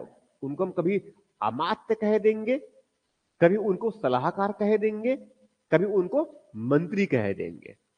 समझ में आ रहा है ये? मतलब राजा की सहायता करने वाले उनके सलाहकार, इनके सलाहकार, जिनको अलग अलग समय में अलग अलग नाम, जैसे कि इसमें जो है कभी इनको हम क्या कह देंगे? अमात्य। नहीं, पहले तो उनको कभी उनको पुरोहित भी कह देते हैं, पुरोहित भी कह देते हैं। एक नाम जो आएगा सबसे पहले में पुरोहित, फिर अमात्य। ठीक है, कभी इनको मंत्री, मंत्रिणी भी कह देते हैं। समझ में आ रहा है जो कह रहा हूं मैं ये? ठीक, तो राजा की सहायता के लिए क्या है? अमात्य या फिर अमात्य मंडल। क्या कह देंगे? अमात्य मंडल। तो राजा की सहायता के लिए क्या हो गया? अमात्य मंडल। ऐसे जैसे ये, तो इस प्रकार सहायता के लिए बन जाए। और इसके साथ साथ भी इसमें और क्या जुड़ेंगे? इनके इनके जो है प्रशासन, इनका जो है प्रशासन। तो राजा, शासन, और ये क्या है? प्रशासन। तो एग्जैक्टली हमारे क्या क्या आ गया? एग्जैक्टली क्या आ जाएगा यहां पर, क्या है, ये शासन है, और शासन के साथ साथ क्या है, ये प्रशासन। समझा रहे, तो ये उनका क्या है, राजनीतिक जीवन है। तो राजनीतिक जीवन में क्या है, ये सब बातें रहेंगी। समझा रहे हैं? तो मौर्य काल में ये सब स्पष्ट होना अब शुरू हो चुका है। ये अब इसके बाद का जो फेज है, इनके बाद, इनके बाद नहीं, इनके साथ दूसरी जीवन तक कौन सी बात करूंगा मैं इसमें, फिर अब किनकी बात करूंगे, राजनीतिक के बाद चलो हम पहले आर्थिक ले लेते हैं। इनके लेते हैं आर्थिक जीवन का। आर्थिक जीवन या फिर इनको कहा जाए अर्थव्यवस्था। अर्थव्यवस्था, ठीक। अर्थव्यवस्था में इंपोर्टेंट क्या क्या पार होगा इसमें, कृषि है, पशुपालन है। किसका होगा, कृषि और साथ में पशुपालन। और क्या होंगे इसमें, आर्थिक इसमें व्यापार, व्यापार एवं वाणिज्य, यही होगा। ठीक है, उसके बाद में क्या है इनका, मुद्रा। हमेशा महत्वपूर्ण क्या रहेगा इसमें, मुद्रा, मुद्रा व्यवस्था। अब मुद्रा के बाद में क्या है, नगरीकरण।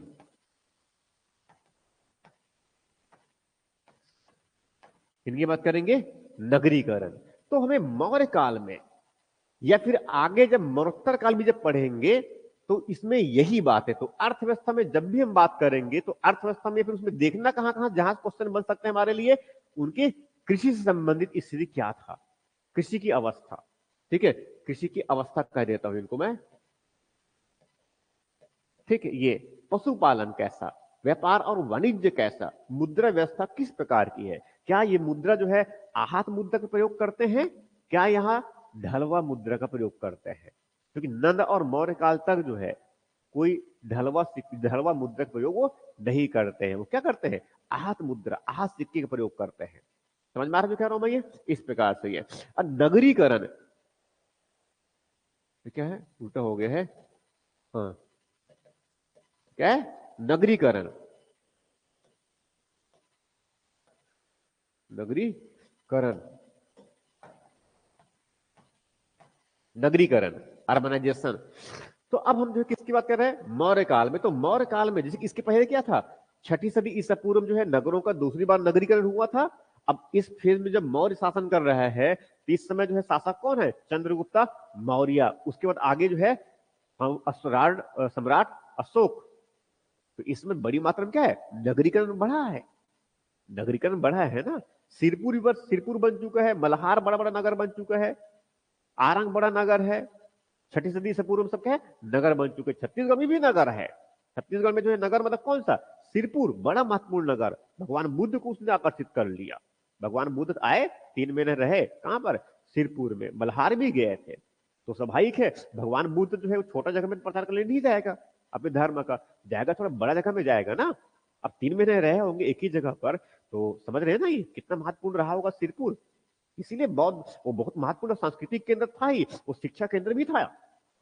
वहां पर विश्वविद्यालय हुआ करता था, ये अलग बात है, अब तक उनके अवशेष में मिले नहीं है। भगवान बुद्ध तो यूं ही टाइम पास करने नहीं आएंगे, बड़ा महत्वपूर्ण जगह में जाएंगे ना। ठीक है, इस तरह से ये तो क्या है, तो कृषि और उनकी व्यवस्था आर्थिक जीवन में, पशुपालन वो भी देखना है, और साथ में मुद्रा व्यवस्था और व्यापार और वाणिज्य और उनका नगरीकरण कैसे, ये उनके आर्थिक जीवन हुआ। एक चीज और छूट रहा है, शिल्प और उद्योग। एक छूट रहा है इसमें, कौन सा, शिल्प और उद्योग। तो जब भी हम अर्थव्यवस्था की बात करेंगे उसमें क्या आएगा, पहला कृषि के बारे में बात करेंगे आप, पशुपालन के बारे में बात करेंगे आप, मुद्रा और उनकी व्यवस्था के बारे में बात करेंगे। ठीक है, उनके शिल्प और उद्योग के बारे में बात करेंगे, उनके नगरीकरण के बारे में बात करेंगे, उनके जो है कर व्यवस्था के बारे में बात करेंगे, उनके कर व्यवस्था के बारे में बात करेंगे। ये एग्जैक्टली क्या हुआ, उनका आर्थिक जीवन या उनकी अर्थव्यवस्था। राइट। हम जब वैदिक की बात करेंगे तो वैदिक काल में भी हम किसकी बात करेंगे, क्या वो खेती बाड़ी करता है या नहीं करता है, और यदि वहां खेती बाड़ी करता है तो किस तरह की फसल की बुआई करता है, क्या वह हल का प्रयोग करता है या नहीं करता है? क्या वहां जो है बैलगाड़ी का प्रयोग करता है या नहीं करता है? क्या वहां लोहे के प्रयोग करता है या नहीं करता है? क्या वहां रोपाई करना जानते हैं या नहीं जानते हैं? समझ में आ रहा है जो कह रहा हूं मैं? ठीक वैसे पशुपालन की क्या स्थिति, व्यापार और वाणिज्य की। तो व्यापार और वाणिज्य में क्या है, व्यापार किसका करते हैं, कौन करता है? वो केवल भारत अपने राज्य क्षेत्र में करता है या फिर क्या कोई विदेशी व्यापार करते हैं? समझ में आ रहा है जो कह रहा हूं मैं ये? ठीक, तो इस प्रकार से क्या है ये मौर्य काल हुआ ये। ठीक, ये क्या हो गया मौर्य काल। मौर्य काल कब तक पहुंच गए हम लोग? 400 ईसा पूर्व से कब तक? 200 ईसा पूर्व तक, राइट। तो इस समय तक छत्तीसगढ़ में क्या चल रहा होगा? कुछ चल रहा होगा कि नहीं चल रहा होगा? चल रहा होगा। क्या चल रहे होंगे? ऑनलाइन में बच्चे मुझे मैसेज करके बताएंगे छत्तीसगढ़ में क्या चल रहा है।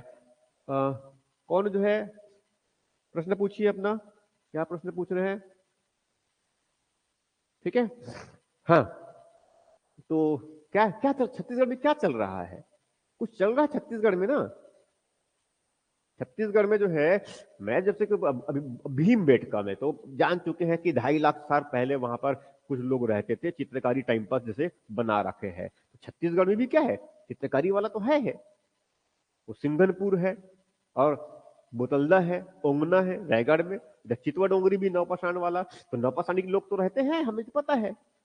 अब नौपाषाणी लोगों के साथ साथ, अब नौपाषाणी मतलब कब की बात कर रहा हूं मैं, लगभग वही 9000 बीसी के 9000 ईसा पूर्व से कब तक छत्तीसगढ़ में ये, कब तक 1000 बीसी तक। ठीक है, कौन है तो उसमें पत्थर का प्रयोग करने वाले लोग तो यहाँ पर भी रहते हैं ना, मगर आगे ठीक है, पर हड़प्पा का विस्तार नहीं है। मगर यहाँ पर तो आम लोग तो रहते हैं। कौन लोग? यही पुराने लोग रहते हैं छत्तीसगढ़ में, छत्तीसगढ़ के मूल निवासी।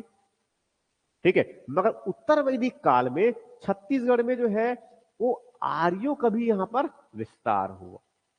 ऋषि मुनि जो है कुछ अलग अलग उद्देश्यों से, ये कोई अपने संस्कृति का प्रचार करने, अपनी जो है ज्ञान का प्रचार करने, या फिर अपने जो है अनुयायी बनाने के लिए जो है वो गंगा वाले क्षेत्र को छोड़कर कहां पर आए, दक्षिण की तरफ आए। जब हो सकता है कोई ऋषि मुनि उनके कोई अनुयायी नहीं बन पा रहा होगा, क्योंकि वहां पर भी कंपटीशन रहा होगा। गंगा के मैदान में ज्यादा ऋषि मुनि होंगे, कंपटीशन ज्यादा, अनुयायी सबको चाहिए। और तो क्या करेंगे, वो दक्षिण की तरफ नए लोगों को ढूंढने के लिए निकल गए। कुछ छत्तीसगढ़ में इधर विंध्याचल को पार करके जो है, क्योंकि छत्तीसगढ़ आना बहुत आसान है, छत्तीसगढ़ थोड़ा सा आना बहुत आसान है ये। तो उनमें से एक व्यक्ति, एक ऋषि मुनि जिनको नाम सुने भी होंगे कभी, अगस्त ऋषि, नाम सुने? ठीक है, अगस्त ऋषि, ये विंध्याचल पर्वत की ऊंचाई ऐसे मान्यता, उनकी ऐसी पौराणिक मान्यता है कि उनका बहुत ऊंचाई बहुत अधिक हुआ करता था। ठीक है, तो अब स्वाभाविक है उनको जाना है, और ऋषि मुनि तो ऐसे जानते हैं, ऐसे भी गुस्सा प्रवृत्ति होता ही है, थोड़ा सा भी कुछ बात में क्या है गुस्सा हो जाते हैं, नाराज हो जाते हैं ये। ठीक है, तो जब आया देखा ये पर विंध्याचल खड़ा कगार है। ठीक है, देखते ही दिमाग खराब हो गया। अगर साउथ जाना है उनको तो वो जो है पकड़े रहते हैं ना, कमंडल के सांस एक और पकड़े रहते हैं डंडे जैसा। ठीक है, ऐसा चला दिया किस पर, विंध्याचल।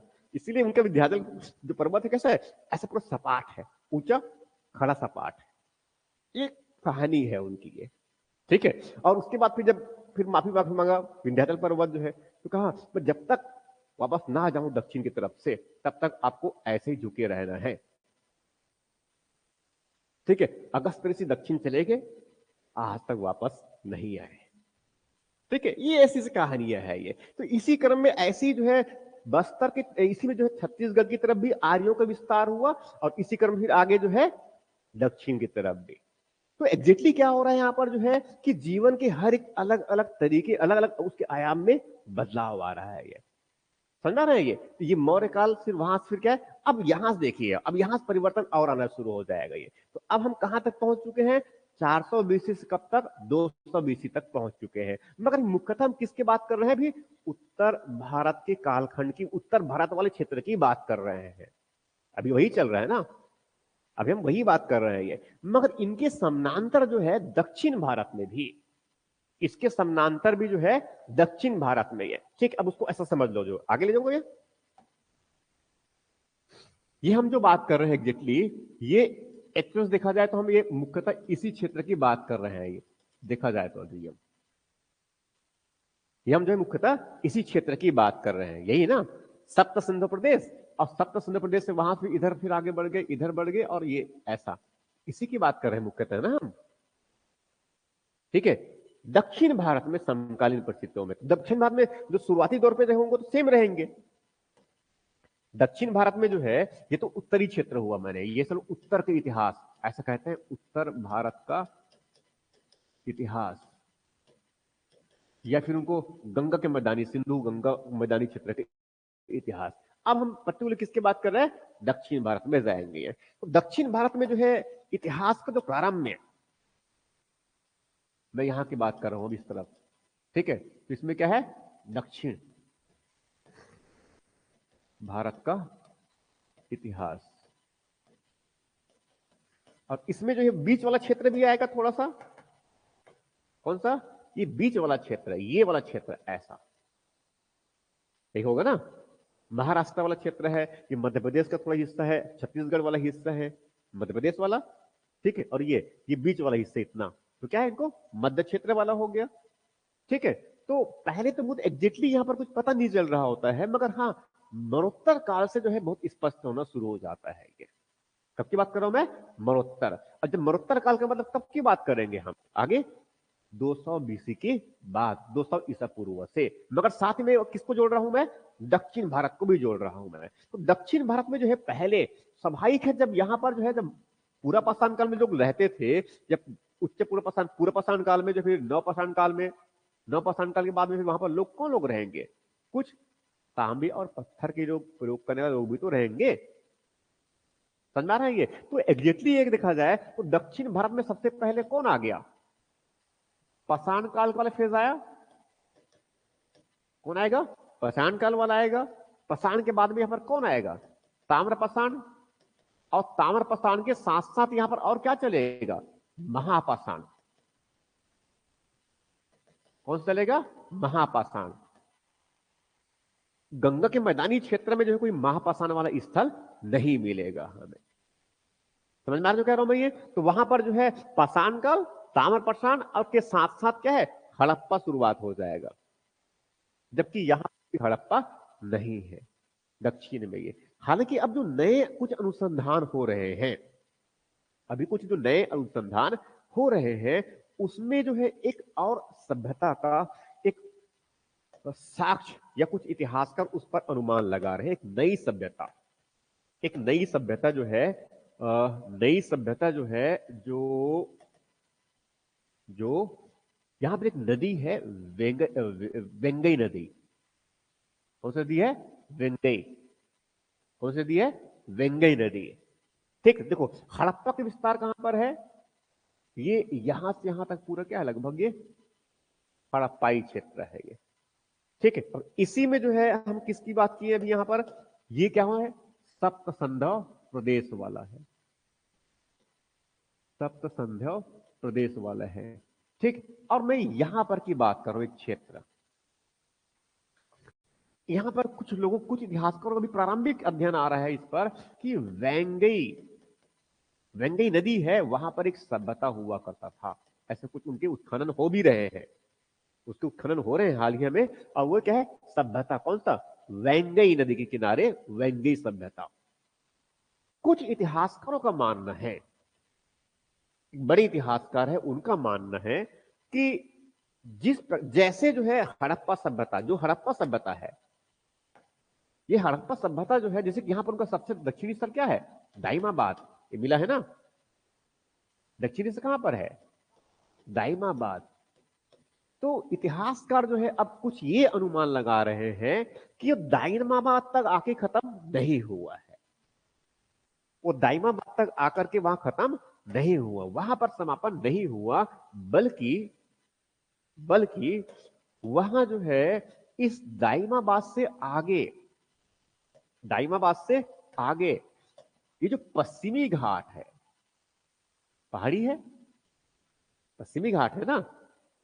ठीक है, कौन सा है, पश्चिमी घाट। यहां पर क्या है, पश्चिमी घाट ऐसा, और इधर क्या है, पूर्वी घाट, ऐसा ही है ना। तो ये आगे जो है, ये जो सभ्यता है, कौन सा, हड़प्पा सभ्यता, तो एक आगे दक्षिण की तरफ इनका विस्तार कहां तक, ये वैगई नदी तक। तो ऐसा कुछ लोग मान रहे हैं, ऐसा कुछ लोग इतिहास की शुरुआत है कि ये हड़प्पा का विस्तार कहां तक है, दक्षिण तक भी था। ठीक, समझ में आ रहा है जो कह रहा हूं मैं ये? ठीक, मगर इनके साथ साथ जो है, अब ठीक है, अभी बात की बात है ये, मगर हम किसके बात करें दक्षिण भारत में? यहाँ पर ऑलरेडी पहले प्रशांत काल तो था ही, ऑलरेडी कई स्थल पढ़े हैं हम लोगों ने, पिकली हिल, कयमपल्ली, मास्की, जैसे पढ़े हैं ना ये। ठीक है, और संगन कल्लू, ठीक है, उतलूर पढ़े हम लोग, करनूल, ये सब, ठीक, ब्रह्मगिरी, ये सब पढ़े हैं।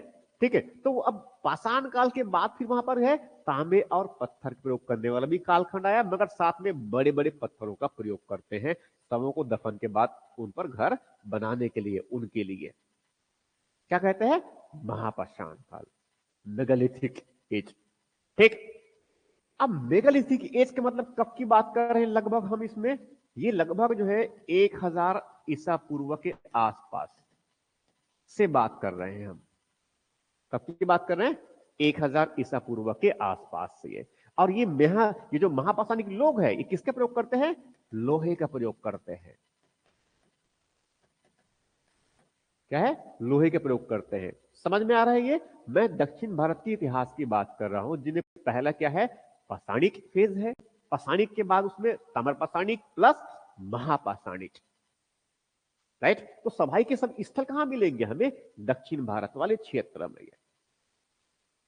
राइट, दक्षिण भारत वाले क्षेत्र में। तो अब थोड़ा सा मैं आगे खींच दे रहा हूं इनको, क्योंकि मैं एक साथ लेके चलना है ये, दक्षिण भारत को उत्तर भारत को वो। तो अब यहां पर क्या होंगे कि ये जो है दक्षिण भारत में, यहां पर क्या है, तो ये पूरा बड़ा क्षेत्र आ गया ऐसे, दक्षिण भारत वाला। यहाँ पर लोग कैसे हैं, महापाषाणिक लोग हैं। महापाषाणिक लोग किसके प्रयोग करते हैं, लोहे के प्रयोग करते हैं, और ठीक ठाक मात्रा में खेती भी करते हैं। समझ में आ रहा है ये? ठीक, अब इसी में से जो है, इसी में ये, तो सभाई के लोग यहाँ पर रह रहे हैं आपस में, तो कई प्रकार की उनकी धीरे धीरे गुफ्तगू और बातचीत हुई होगी। यहाँ पर क्या है, उनकी अपनी एक भाषा विकास होगा, उनकी अपनी एक शैली होगी, उनकी अपनी एक तरीका होगा वो।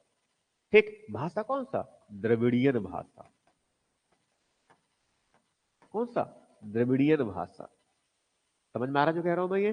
ठीक, ये जो भाषा बोलते हैं, ऐसे भाषा बोलने वाले लोगों की उनकी अपनी, कुछ लोग गीत कविता लिखेंगे।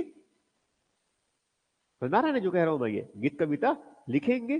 ठीक है, और कभी अवसर मिला तो विशेष अवसर है, कुछ तेज त्योहार पर्व महोत्सव जैसे कुछ होंगे, तो आपको क्या है, लोग इकट्ठे होंगे, लोग क्या है, इकट्ठे होंगे। तो यहाँ पर ऐसे जो है धीरे धीरे, तो ऐसे धीरे धीरे यहाँ पर जो है धीरे धीरे करके जो है ऐसे कुछ कुछ क्या है, जो महापाषाणिक लोग थे, अब धीरे धीरे वो संगठित होना शुरू कर दिए, संगठित होना शुरू हुए।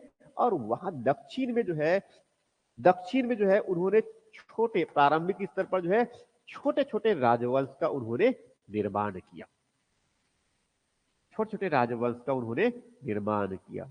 एक चोल, एक जो है चेर, और एक जो है पांड्या। ये बहुत सही नहीं बन पाया है मेम जो है ये, मगर हाँ, पांड्या। एक और भी हुआ करता था जिसका नाम था सतीपुत्र, एक और नाम इसमें है सतीपुत्र, मगर एग्जैक्टली ये कहां पर थे अभी तक इनको लोकेट नहीं कर पाए हैं। अशोक के जो है शिलालेख में ये चारों का नाम मिलता है ये, मगर इसकी पहचान नहीं हो पाया है। एक पांड्य है, चेर, और क्या है, चोल। समझ में आ रहा है ये? तो महापाषाणिक जो कालखंड में जो संस्कृति है, उस संस्कृति को हम क्या बोलेंगे, महापाषाणिक संस्कृति। तो महापाषाणिक संस्कृति के लोग जो है इस दक्षिण भारत वाले क्षेत्र में रहते थे। ठीक, अब ये जो महापाषाणिक संस्कृति केवल दक्षिण भारत में रह रहे ऐसा नहीं है, ये लगभग प्रायद्वीप के बड़े क्षेत्र में इनका विस्तार है। ये छत्तीसगढ़ में भी क्या है, तो ज्यादा हो गया, छत्तीसगढ़ में भी क्या है, इस महापाषाणिक स्थल का विस्तार है। जैसे कि बालोद में, तो बालोद में क्या है, 500 से अधिक रविंद्रनाथ मिश्रा और प्रोफेसर कामले को मिला हुआ है स्थल। ठीक है, 500 से अधिक ऐसे महापाषाणिक स्मारक है बालोद में। बालोद में जैसे कि करही बदर है, करका भात है, ठीक है, वहां पर बहुत बड़ी मात्रा में स्थल है ये। और वहां से अब नीचे की तरफ और जाएंगे तो इधर कांकेर भी मिला हुआ है, और आगे जब उसमें जाएंगे कोंडागांव में गढ़ घनौरा, बहुत महत्वपूर्ण स्थल है, महापाषाण स्थल मिले हैं। बस्तर में जाएंगे तो भी कई से, नारायणपुर की तरफ भी ऐसे क्या है कई स्थल। वहां फिर कहां पहुंच जाएंगे, तेलंगाना, आंध्र प्रदेश, क्या है महापाषाणिक स्थल। तो छत्तीसगढ़ से ही मिलना शुरू हो गया है महापाषाणिक स्थल। कुछ महाराष्ट्र में भी मिले हुए हैं, फिर कुछ उसके बाद में कर्नाटका और दक्षिण की तरफ। समझ में आ रहा है जो कह रहा हूं मैं ये। अब ये महापाषाणिक लोग क्या है, लोहे के प्रयोग करते हैं, खेती बाड़ी ठीक ठाक करते हैं ये, इनकी खेती बाड़ी ठीक ठाक है, खेती इनका ठीक है, ये फसलों की रोपाई करते हैं, रोपा लगाते हैं, क्या है रोपा लगाते हैं ये। समझ में आ रहा है ये।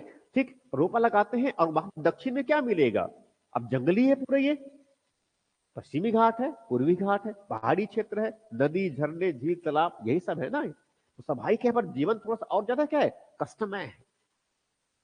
जीवन को बनाए रखना, अब फसल अब पूरा पत्थर जैसा स्थिति है ना, तो फिर भी जहां पर थोड़ी बहुत मिट्टी मिलेगा वहां पर क्या है उनको खेती करना है। ठीक है, हाथी मिलेंगे बड़ी मात्रा में, हाथी मिलेंगे ना, टाइगर तो मिलेगा ही मिलेगा, सब बड़ी मात्रा में ये। तो स्वाभाविक है जहां पर थोड़ा नदी वाला जो क्षेत्र है,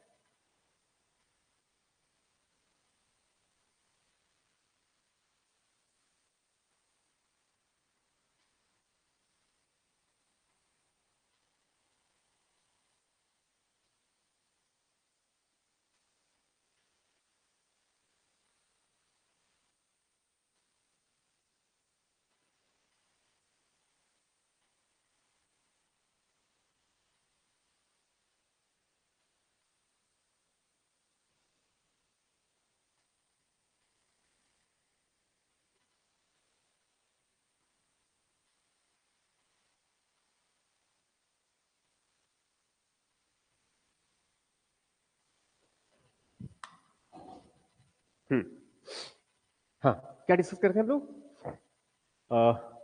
जो महापाषाणी संस्कृति है, तो महापाषाणी संस्कृति में जो है खेती बाड़ी ठीक ठाक करते हैं ये, ठीक है, खेती बाड़ी करते हैं। खेती बाड़ी कर रहे हैं मतलब क्या है, वो रोपाई कर रहे हैं, लोहे का प्रयोग करते हैं खेती में ये, लोहे लोहे का प्रयोग करते हैं। इसका मतलब इनके पास में उत्पादन ठीक ठाक है, मगर उसके बावजूद भी समस्या है। क्यों, क्योंकि दक्षिण में जो है कोई बहुत उपजाऊ मिट्टी नहीं है, जैसे कि गंगा का मैदानी क्षेत्र में। समझ में आ रहा है जो कह रहा हूं मैं ये। तो यहां पर होंगे मगर थोड़ी सी समस्याएं ज्यादा, यहाँ पर चुनौती ज्यादा रहेगा। इनके फसल वगैरह थोड़ा सा अलग होंगे, इनका रहन सहन खाना पीना थोड़ा सा अलग होगा, स्वाभाविक है। अब वो ज्यादातर चीज में क्या होंगे, अब कम अनाज हो रहे हैं, और जो हो रहे हैं उसमें भी कई प्रकार की समस्याएं हैं, तो क्या है लोग आपस में झगड़ेंगे भी ज्यादा, लड़ाइयां भी ज्यादा होंगे। तो स्वाभाविक है इसमें जो है लड़ाइयां तो होंगे, तो जो ज्यादा शक्तिशाली होगा, ज्यादा महत्वपूर्ण, ये है ना, तो उनकी वीरता का महत्व दिया जाएगा। जो वीर पुरुष होंगे उनको ज्यादा महत्व देंगे ये। महिलाएं भी जो है वीरता का प्रदर्शन करेंगी। समझ में आ रहा है जो कह रहा हूं मैं ये पूरे घटनाक्रम क्या है, आगे यही बढ़ा है। ठीक है, और उनमें से जो है अब जो ज्यादा वीर रहेंगे ज्यादा अच्छा माना जाएगा। तो स्वाभाविक है उस समय जो है लोग किसकी प्रशंसा करेंगे, वीरों की प्रशंसा करेंगे ना। ठीक है, तो उनको अच्छा भी लगेगा। ठीक है, लोग जो है लड़ते लड़ते जो है शहीद होने वाले लोग को जो है देवता के तुल्य मानते हैं। नारा कह रहा हूं मैं ये, लोग देवता के तुल्य मानते हैं, इसीलिए किसी के जो है महापाषाणी स्थल क्या है, ज्यादा बड़े बृहद, सुख सुविधाओं की पूरी व्यवस्था है उसमें ये, मरने के बाद भी। समझ में आ रहा जो कह रहा हूं मैं ये। ठीक, तो अब वही से फिर क्या है, अब लोग जब उसके कुछ बड़े लोग अगर मान लो चले गए, या उनकी स्मृति में क्या करेंगे, आपस में उनकी वीरता का बखान करेंगे। वीरता का बखान करने के लिए पांड्य शासक ने एक सम्मेलन बुलाया। वीरता का बखान करने के लिए पांड्य शासक ने वीरता का एक उसमें क्या है, एक सम्मेलन बुलाया। ठीक है, तो जानकारी मिलती है कि वो इधर से जो अगस्त ऋषि गया था, उधर उत्तर से जो अगस्त ऋषि आया था दक्षिण की तरफ, वही जो है पहले उसके सम्मेलन जो हुए उसकी अध्यक्षता किया था। किसने, ऋषि अगस्त ने। ठीक है, ऋषि अगस्त ने ये, और ऐसा मानते हैं कि वहां पर जो है देवता और उनके कुछ ऋषि मुनि थे, बस वही भाग लिए, आम लोग उसमें भाग नहीं लिए। ठीक है।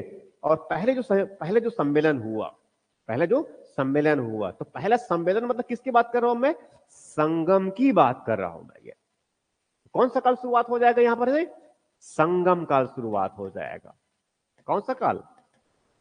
संगम काल शुरुआत हो जाएगा, संगम काल।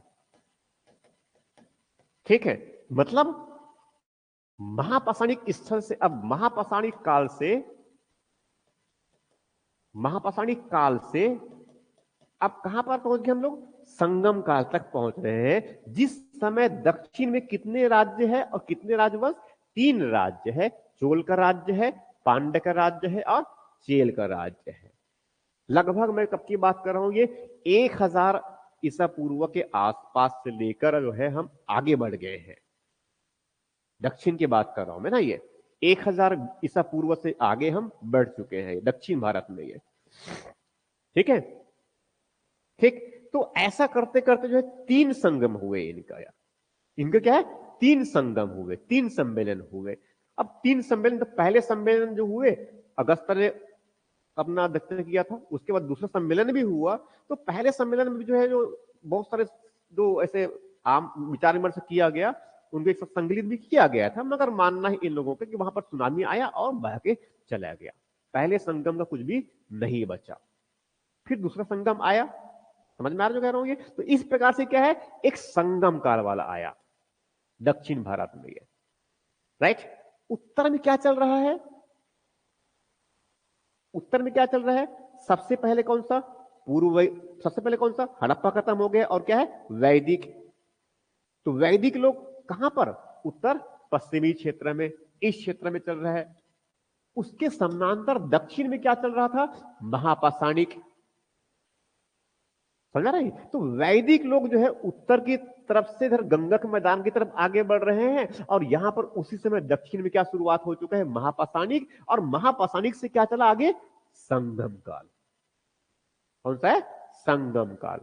संगम काल में फिर वहां से कुछ अलग अलग ग्रंथ आए, मिल्कनुकु और किल्कनुकु, शिल्पदिकारम, मणिमेखलई, जीवक चिंतामणि। ठीक है। ये सब क्या है? दक्षिण के, किसके? संगम काल के। ये समझ में आ रहा है पैरेलल जो कह रहा हूं मैं? ये तो एग्जैक्टली अगर ये देखा जाए इनको, तो ऐसा हम आगे बढ़ चुके हैं ना। ये तो अब समझ में आ रहा होगा मेरे ख्याल से क्रम ये। ठीक है। तो अब उसी क्रम को आगे बढ़ाते हैं हम। ये 2 चलेगा अब इसमें। तो एक तरफ मैंने क्या बताया मैंने, कि भारत के जो है मुख्यतः इस उत्तर, इस वाले क्षेत्र की बात कर रहे हैं हम यहां पर। तो एक ये क्षेत्र हो गया, और दूसरा मैंने कौन सा बताया? मैंने इस तरफ यहां की बात किया मैंने। ये यही हुआ ना। दोनों आगे बढ़ेगा। दोनों आगे बढ़ने का मतलब क्या है, कि यहां पर हमने कैसे बढ़ाए हैं? ये कैसा बढ़ा? उधर पूर्व वैदिक काल, फिर उत्तर वैदिक काल, फिर बुद्ध काल, फिर मौर्य काल, यहां तक पहुंचे थे ना। इसको जेटे कर देखे क्या है? पाषाण, फिर पाषाण के बाद क्या है?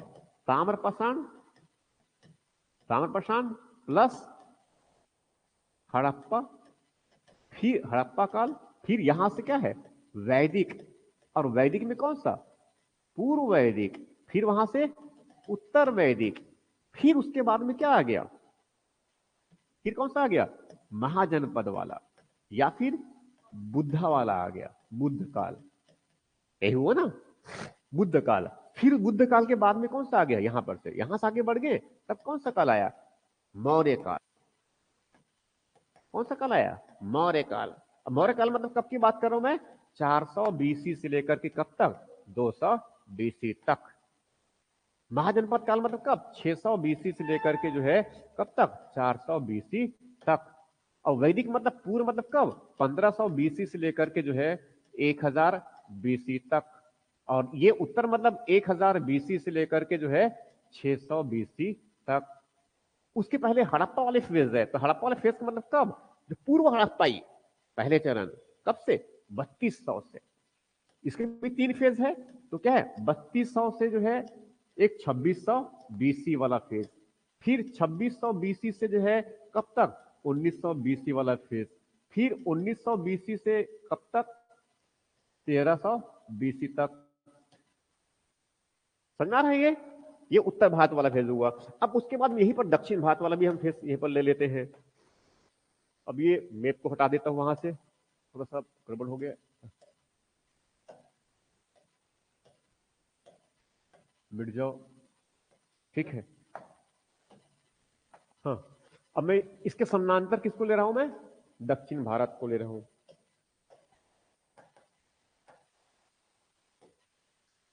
हाँ, दक्षिण भारत जगह थोड़ा कम पड़ जाएगा, तो हम ऐसा समझ लेते हैं कि हम इसकी बात कर रहे हैं, अब इनके इतिहास की बात कर रहे हैं। तो यहां पर क्या आ जाएगा, तो यहां पर क्या आएगा इसमें, इसको दूसरे कलर में लिख देते हैं।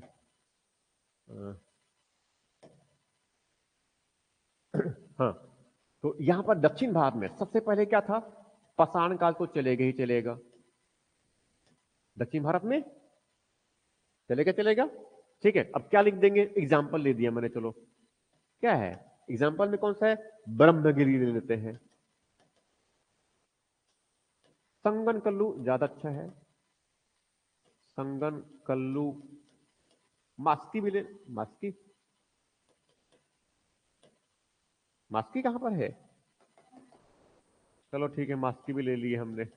अब बाकी जानते हैं, कयमपल्ली वगैरह भी तमिलनाडु की तरफ में, पाषाण काल, फिर आगे इसके बाद में कौन सा आएगा, ताम्र पाषाण भी आएगा,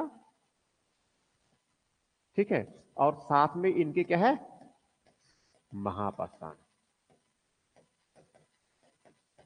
ठीक है, महापाषाण।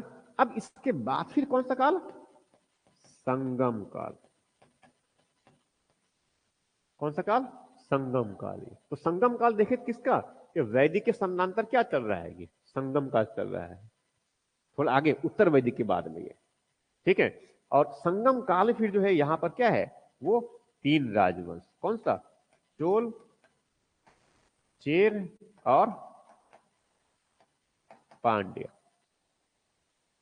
समझ रहा कह रहा हूं मैं ये, ठीक। अब ये जो अभी ये जो फेज है ये आगे बढ़ेगा इधर से, ठीक है। तो कहां तक की बात कर चुके हम लोग, मौर्य काल तक। अब मौर्य तो इधर क्या चल रहा है अभी, ये संगम चल रहा है, यहां मौर्य चल रहा है, तो यहां पर क्या है, संगम काल चल रहा है। मतलब एग्जैक्टली इसको ऐसा कहा जाए, अब दोनों को पैरेलल ले रहा हूं मैं, यहां से क्या हुआ, मौर्य काल कब ले रहे हैं हम, 400 बीसी में से कब तक, 200 बीसी तक, और ये इस तरफ हुआ, और यहां पर क्या है, संगम काल चल रहा है, कौन सा, संगम काल, ठीक है। तो अब ये मौर्य जो है, तो मौर्य जो है उनका पतन होगा, तो कौन सा काल आएगा, मरोत्तर काल, कौन सा काल आएगा, मरोत्तर काल, कब से, 200 ईसा पूर्व से अब आगे बढ़ेगा ये, कौन सा, कब तक, 300 ईस्वी तक,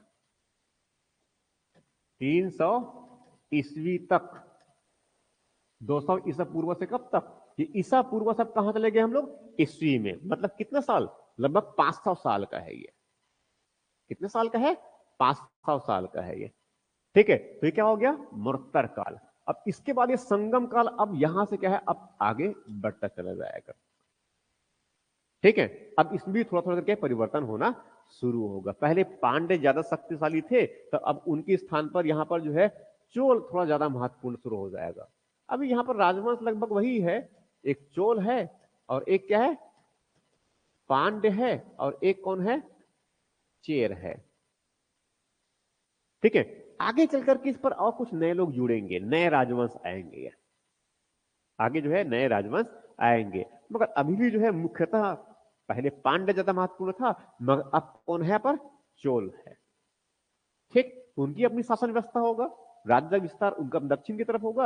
अब मरोत्तर फेज में ये, जब दक्षिण में इस तरफ ये सब कुछ चल रहा है, दक्षिण में ये सब कुछ चल रहा है, तो मरोत्तर फेज में, अब मरोत्तर मतलब ये हुआ कि अब वहां पर जो है जो बड़े वो जो राज्य हुआ करते थे, मौर्य साम्राज्य वाला, वो तो समाप्त हो गया है। तो अब स्वाभाविक इसमें क्या होगा, इस भारत वाले क्षेत्र में क्या होगा, यहां पर क्या होगा कि अब वो बड़ा साम्राज्य नहीं है, तो स्वाभाविक है अब बड़े साम्राज्य के स्थान पर जो है छोटे छोटे राज्य होंगे। इसी समय विदेशों से आक्रमण भी शुरू हो जाएगा, यहां से क्या है, आक्रमण, विदेशी आक्रमण।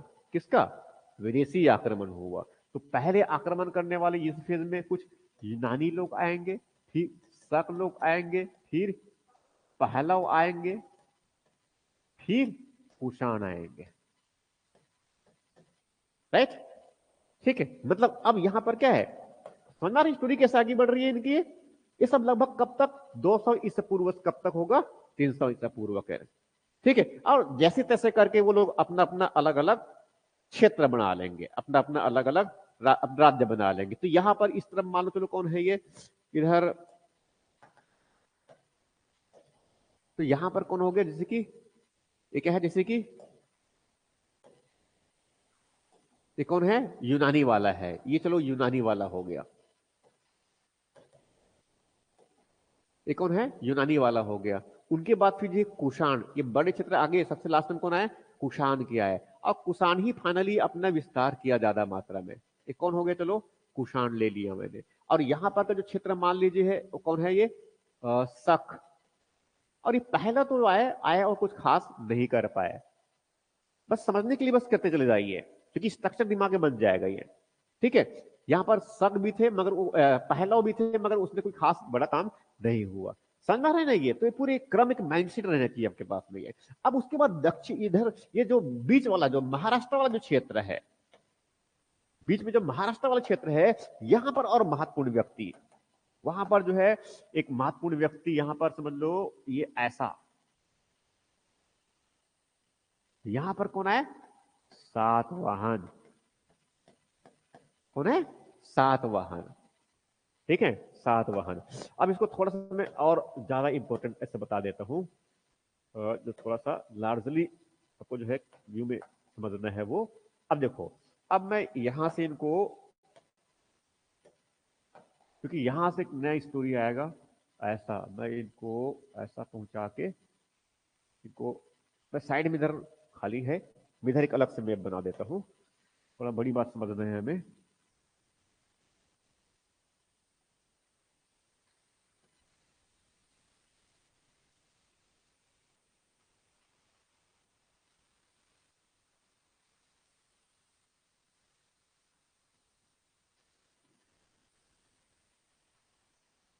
और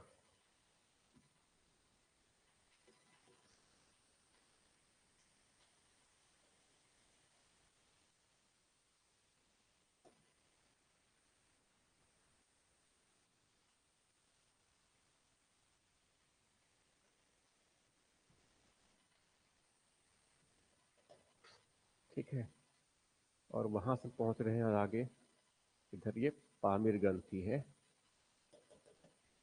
इधर एक ये पहाड़ी है, यहाँ से एक पहाड़ी इधर आ गया, और यहाँ से एक और पहाड़ी चला गया, और यहाँ से पहुंच जाएंगे हम लोग, यहाँ से पहुंच जाएंगे ये मध्य एशिया वाला क्षेत्र, यहाँ पर मध्य एशिया। और मध्य एशिया से आगे जब इधर आगे बढ़ेंगे तो यहाँ पर एक क्षेत्र आएगा जो पश्चिमी एशिया, पश्चिमी एशिया। और पश्चिमी एशिया से वहां से आगे बढ़ेंगे हम लोग, और तब यहां से जो है इधर भूमध्य सागर, ये जो ऐसे सागर आएंगे, यहां से क्या है, एक सागर पड़ेगा, कौन सा सागर बोलते हैं, भूमध्य सागर, ऐसे ही है, ठीक है। और यहीं से फिर जो है ये आगे वाला क्षेत्र, ये आगे यहां से ये क्षेत्र ऐसे ही है, यहां पर आ जाएगा, जहां पर क्या है, रोमन ग्रीक, क्या है, रोमन ग्रीक, यहां पर क्या है, रोमन ग्रीक, ठीक। तो एग्जैक्टली अगर ये समझ जाए इनमें से, ये समझे कि एक क्षेत्र जो है इस तरफ, यहां पर कौन है, मैंने क्या बताया, कुषाण है ये, यहां पर कौन है, यूनानी। तो ये एग्जैक्टली जो है अगर देखा जाए तो ये एक रास्ता जो है ये बना, कहां तक पहुंच रहे हैं ये, रोमन तक। दूसरा रास्ता क्या बना, समुद्री मार्ग, यहां से जो है इस तरफ ऐसा होते होते होते कहां पहुंचा, रोमन तक। समझ में आ रहा जो कह रहा हूं मैं ये, ठीक है। किस कालखंड की बात कर रहे हैं हम लोग, मरुत्तर काल की बात कर रहे हैं। मरुत्तर काल में जो है उत्तर गंगा के मैदानी क्षेत्र में क्या है? मैदानी क्षेत्र में क्या है? कुषाण है प्रमुख रूप से ये। और यहां पर इस क्षेत्र में कौन है? यहां पर कौन है? सातवाहन है। और यहां पर कौन है? कुषाण है। यहां पर कौन है? कुषाण। समझा रहे हैं? ये मैं किस फेस की बात कर रहा हूं? मैं मरुत्तर कालखंड की बात कर रहा हूं। मैं मरुत्तर कालखंड मतलब कब की बात कर रहा हूं? मैं 200 ईसा पूर्व से लेकर के 300 ईस्वी तक। 200 ईसा पूर्व से लेकर कब तक? 300 ईस्वी तक। इस समय इस महाराष्ट्र वाला क्षेत्र में जो पैठण वाला क्षेत्र है, वहां पर शासन किसका है? सातवाहनों का है। बड़ा शक्तिशाली है। गौतमी पुत्रा सातकर्णी, वशिष्ठी पुत्रा पुलमावी। और ये जो है रोम के साथ व्यापार करके, ये जो है समुद्री मार्ग के माध्यम से रोम के साथ व्यापार करके उन्होंने अपनी शक्ति को और बढ़ा लिया। व्यापार वाणिज्य की मात्रा बहुत अधिक। छत्तीसगढ़ का जो क्षेत्र है लगभग उस समय सातवाहनों के अधीन थे। इसीलिए छत्तीसगढ़ में भी, इसीलिए जो है छत्तीसगढ़ में भी, इसीलिए छत्तीसगढ़ में भी क्या मिलते हैं? रोमन सिक्के मिलते हैं। छत्तीसगढ़ में क्या है? रोमन सिक्के। क्योंकि सातवाहन का शासन कहां पर था? रोमन भी कहां पर? छत्तीसगढ़ में भी था। और इस तरफ जो कुषाण वाला क्षेत्र है, उस तरफ कुषाण वाला क्षेत्र पर, इस पर क्या है? एक रास्ता कौन सा है? ये वाला रास्ता, जिस पर लगभग वहां पर उसके किसके क्षेत्र में है? वो कुषाणों के क्षेत्र में है। ये किनके क्षेत्र में है? कुषाण के क्षेत्र। तो ये क्षेत्र जो कहलाता है, बहुत बड़ी मात्रा में यहां से रेशम का व्यापार होता था रोम तक, चाइना, फिर वहां से अफगानिस्तान, उत्तर पश्चिमी क्षेत्र होते हुए यहीं पर पाकिस्तान के क्षेत्र से, और वहां से मेरा जो ये जो जो जम्मू कश्मीर में जो है, जो उधर पीओके बोलते हैं ना वर्तमान में, ये जो भारत का है और कब्जा कर रखा है, तो उसी क्षेत्र से होते हुए जो है रेशम बेचने के लिए, रेशमी, तो इसलिए इस मार्ग के नाम पर क्या था? रेशमी मार्ग, रेशम मार्ग, सिल्क रूट। उस सिल्क रूट पर कब्जा यहां पर किसका है? कुषाणों का है। यहाँ पर लोग जो आते हैं व्यापारी, उससे बड़ी मात्रा में वसूल भी करते हैं, टोल टैक्स लेते हैं और खुद उसमें से बड़ी मात्रा में व्यापार करते हैं। कहां से? मध्य एशिया में भी, और वहां से पश्चिमी एशिया में भी, और वहां से रोम तक। तो कुषाणों को व्यापार, ये फिर भारत के गंगा क्षेत्र के लोगों का व्यापार कहां तक पहुंचेगा? पश्चिमी मध्य एशिया। मध्य एशिया कहां पर? पश्चिम एशिया। पश्चिम एशिया कहां पर? रोमन क्षेत्र, वहां पूरा यूरोप तक बड़ी मात्रा में लोग व्यापार करेंगे। तो इस तरफ स्थल मार्ग से व्यापार, क्या है? स्थल मार्ग से व्यापार, और इस तरफ जल मार्ग से व्यापार।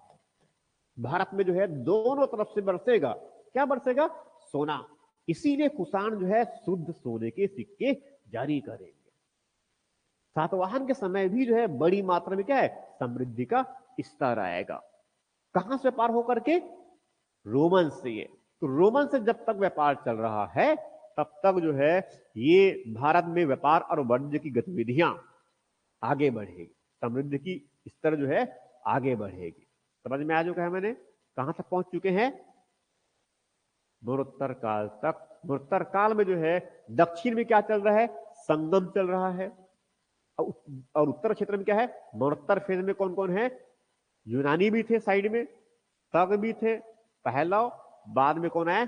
कुषाण, बड़े क्षेत्र में। ये साइड में महाराष्ट्र की तरफ क्या चल रहा है? सातवाहन वंश चल रहा है।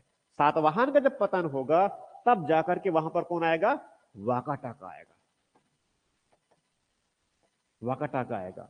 और कुषाण जब पतन होगा, तब क्या आएगा? गुप्त, जिसके बारे में हम कल बात करेंगे, जिनके हम लोग जो है कल बात करेंगे। समझ में आ रहा जो कह रहा हूं मैं ये? ठीक। तो दिमाग में थोड़ा सा स्ट्रक्चर हमारा अगर स्पष्ट बनेगा, तो हम तथ्यों को ज्यादा अच्छे से रख पाएंगे। ठीक है। तो कल ये पूरा जो क्रम है हिस्टोग्राफी का, जैसे वैदिक काल से लेकर कहां तक? पूर्व मध्य काल तक, जो मुख्य मुख्य बातें हैं वो आप याद करके आएंगे। ठीक है। उसके बाद फिर शुरुआत करेंगे हम लोग जो है वैदिक काल। पर्टिकुलरली वैदिक काल फिर शुरू करेंगे। इसमें आर्यों का मुख्य निवास स्थान और जानकारी के स्रोत, पहले जो है इसके बारे में बात करेंगे। ठीक है। और ठीक, उसको पढ़ के आइए। ठीक, थैंक यू।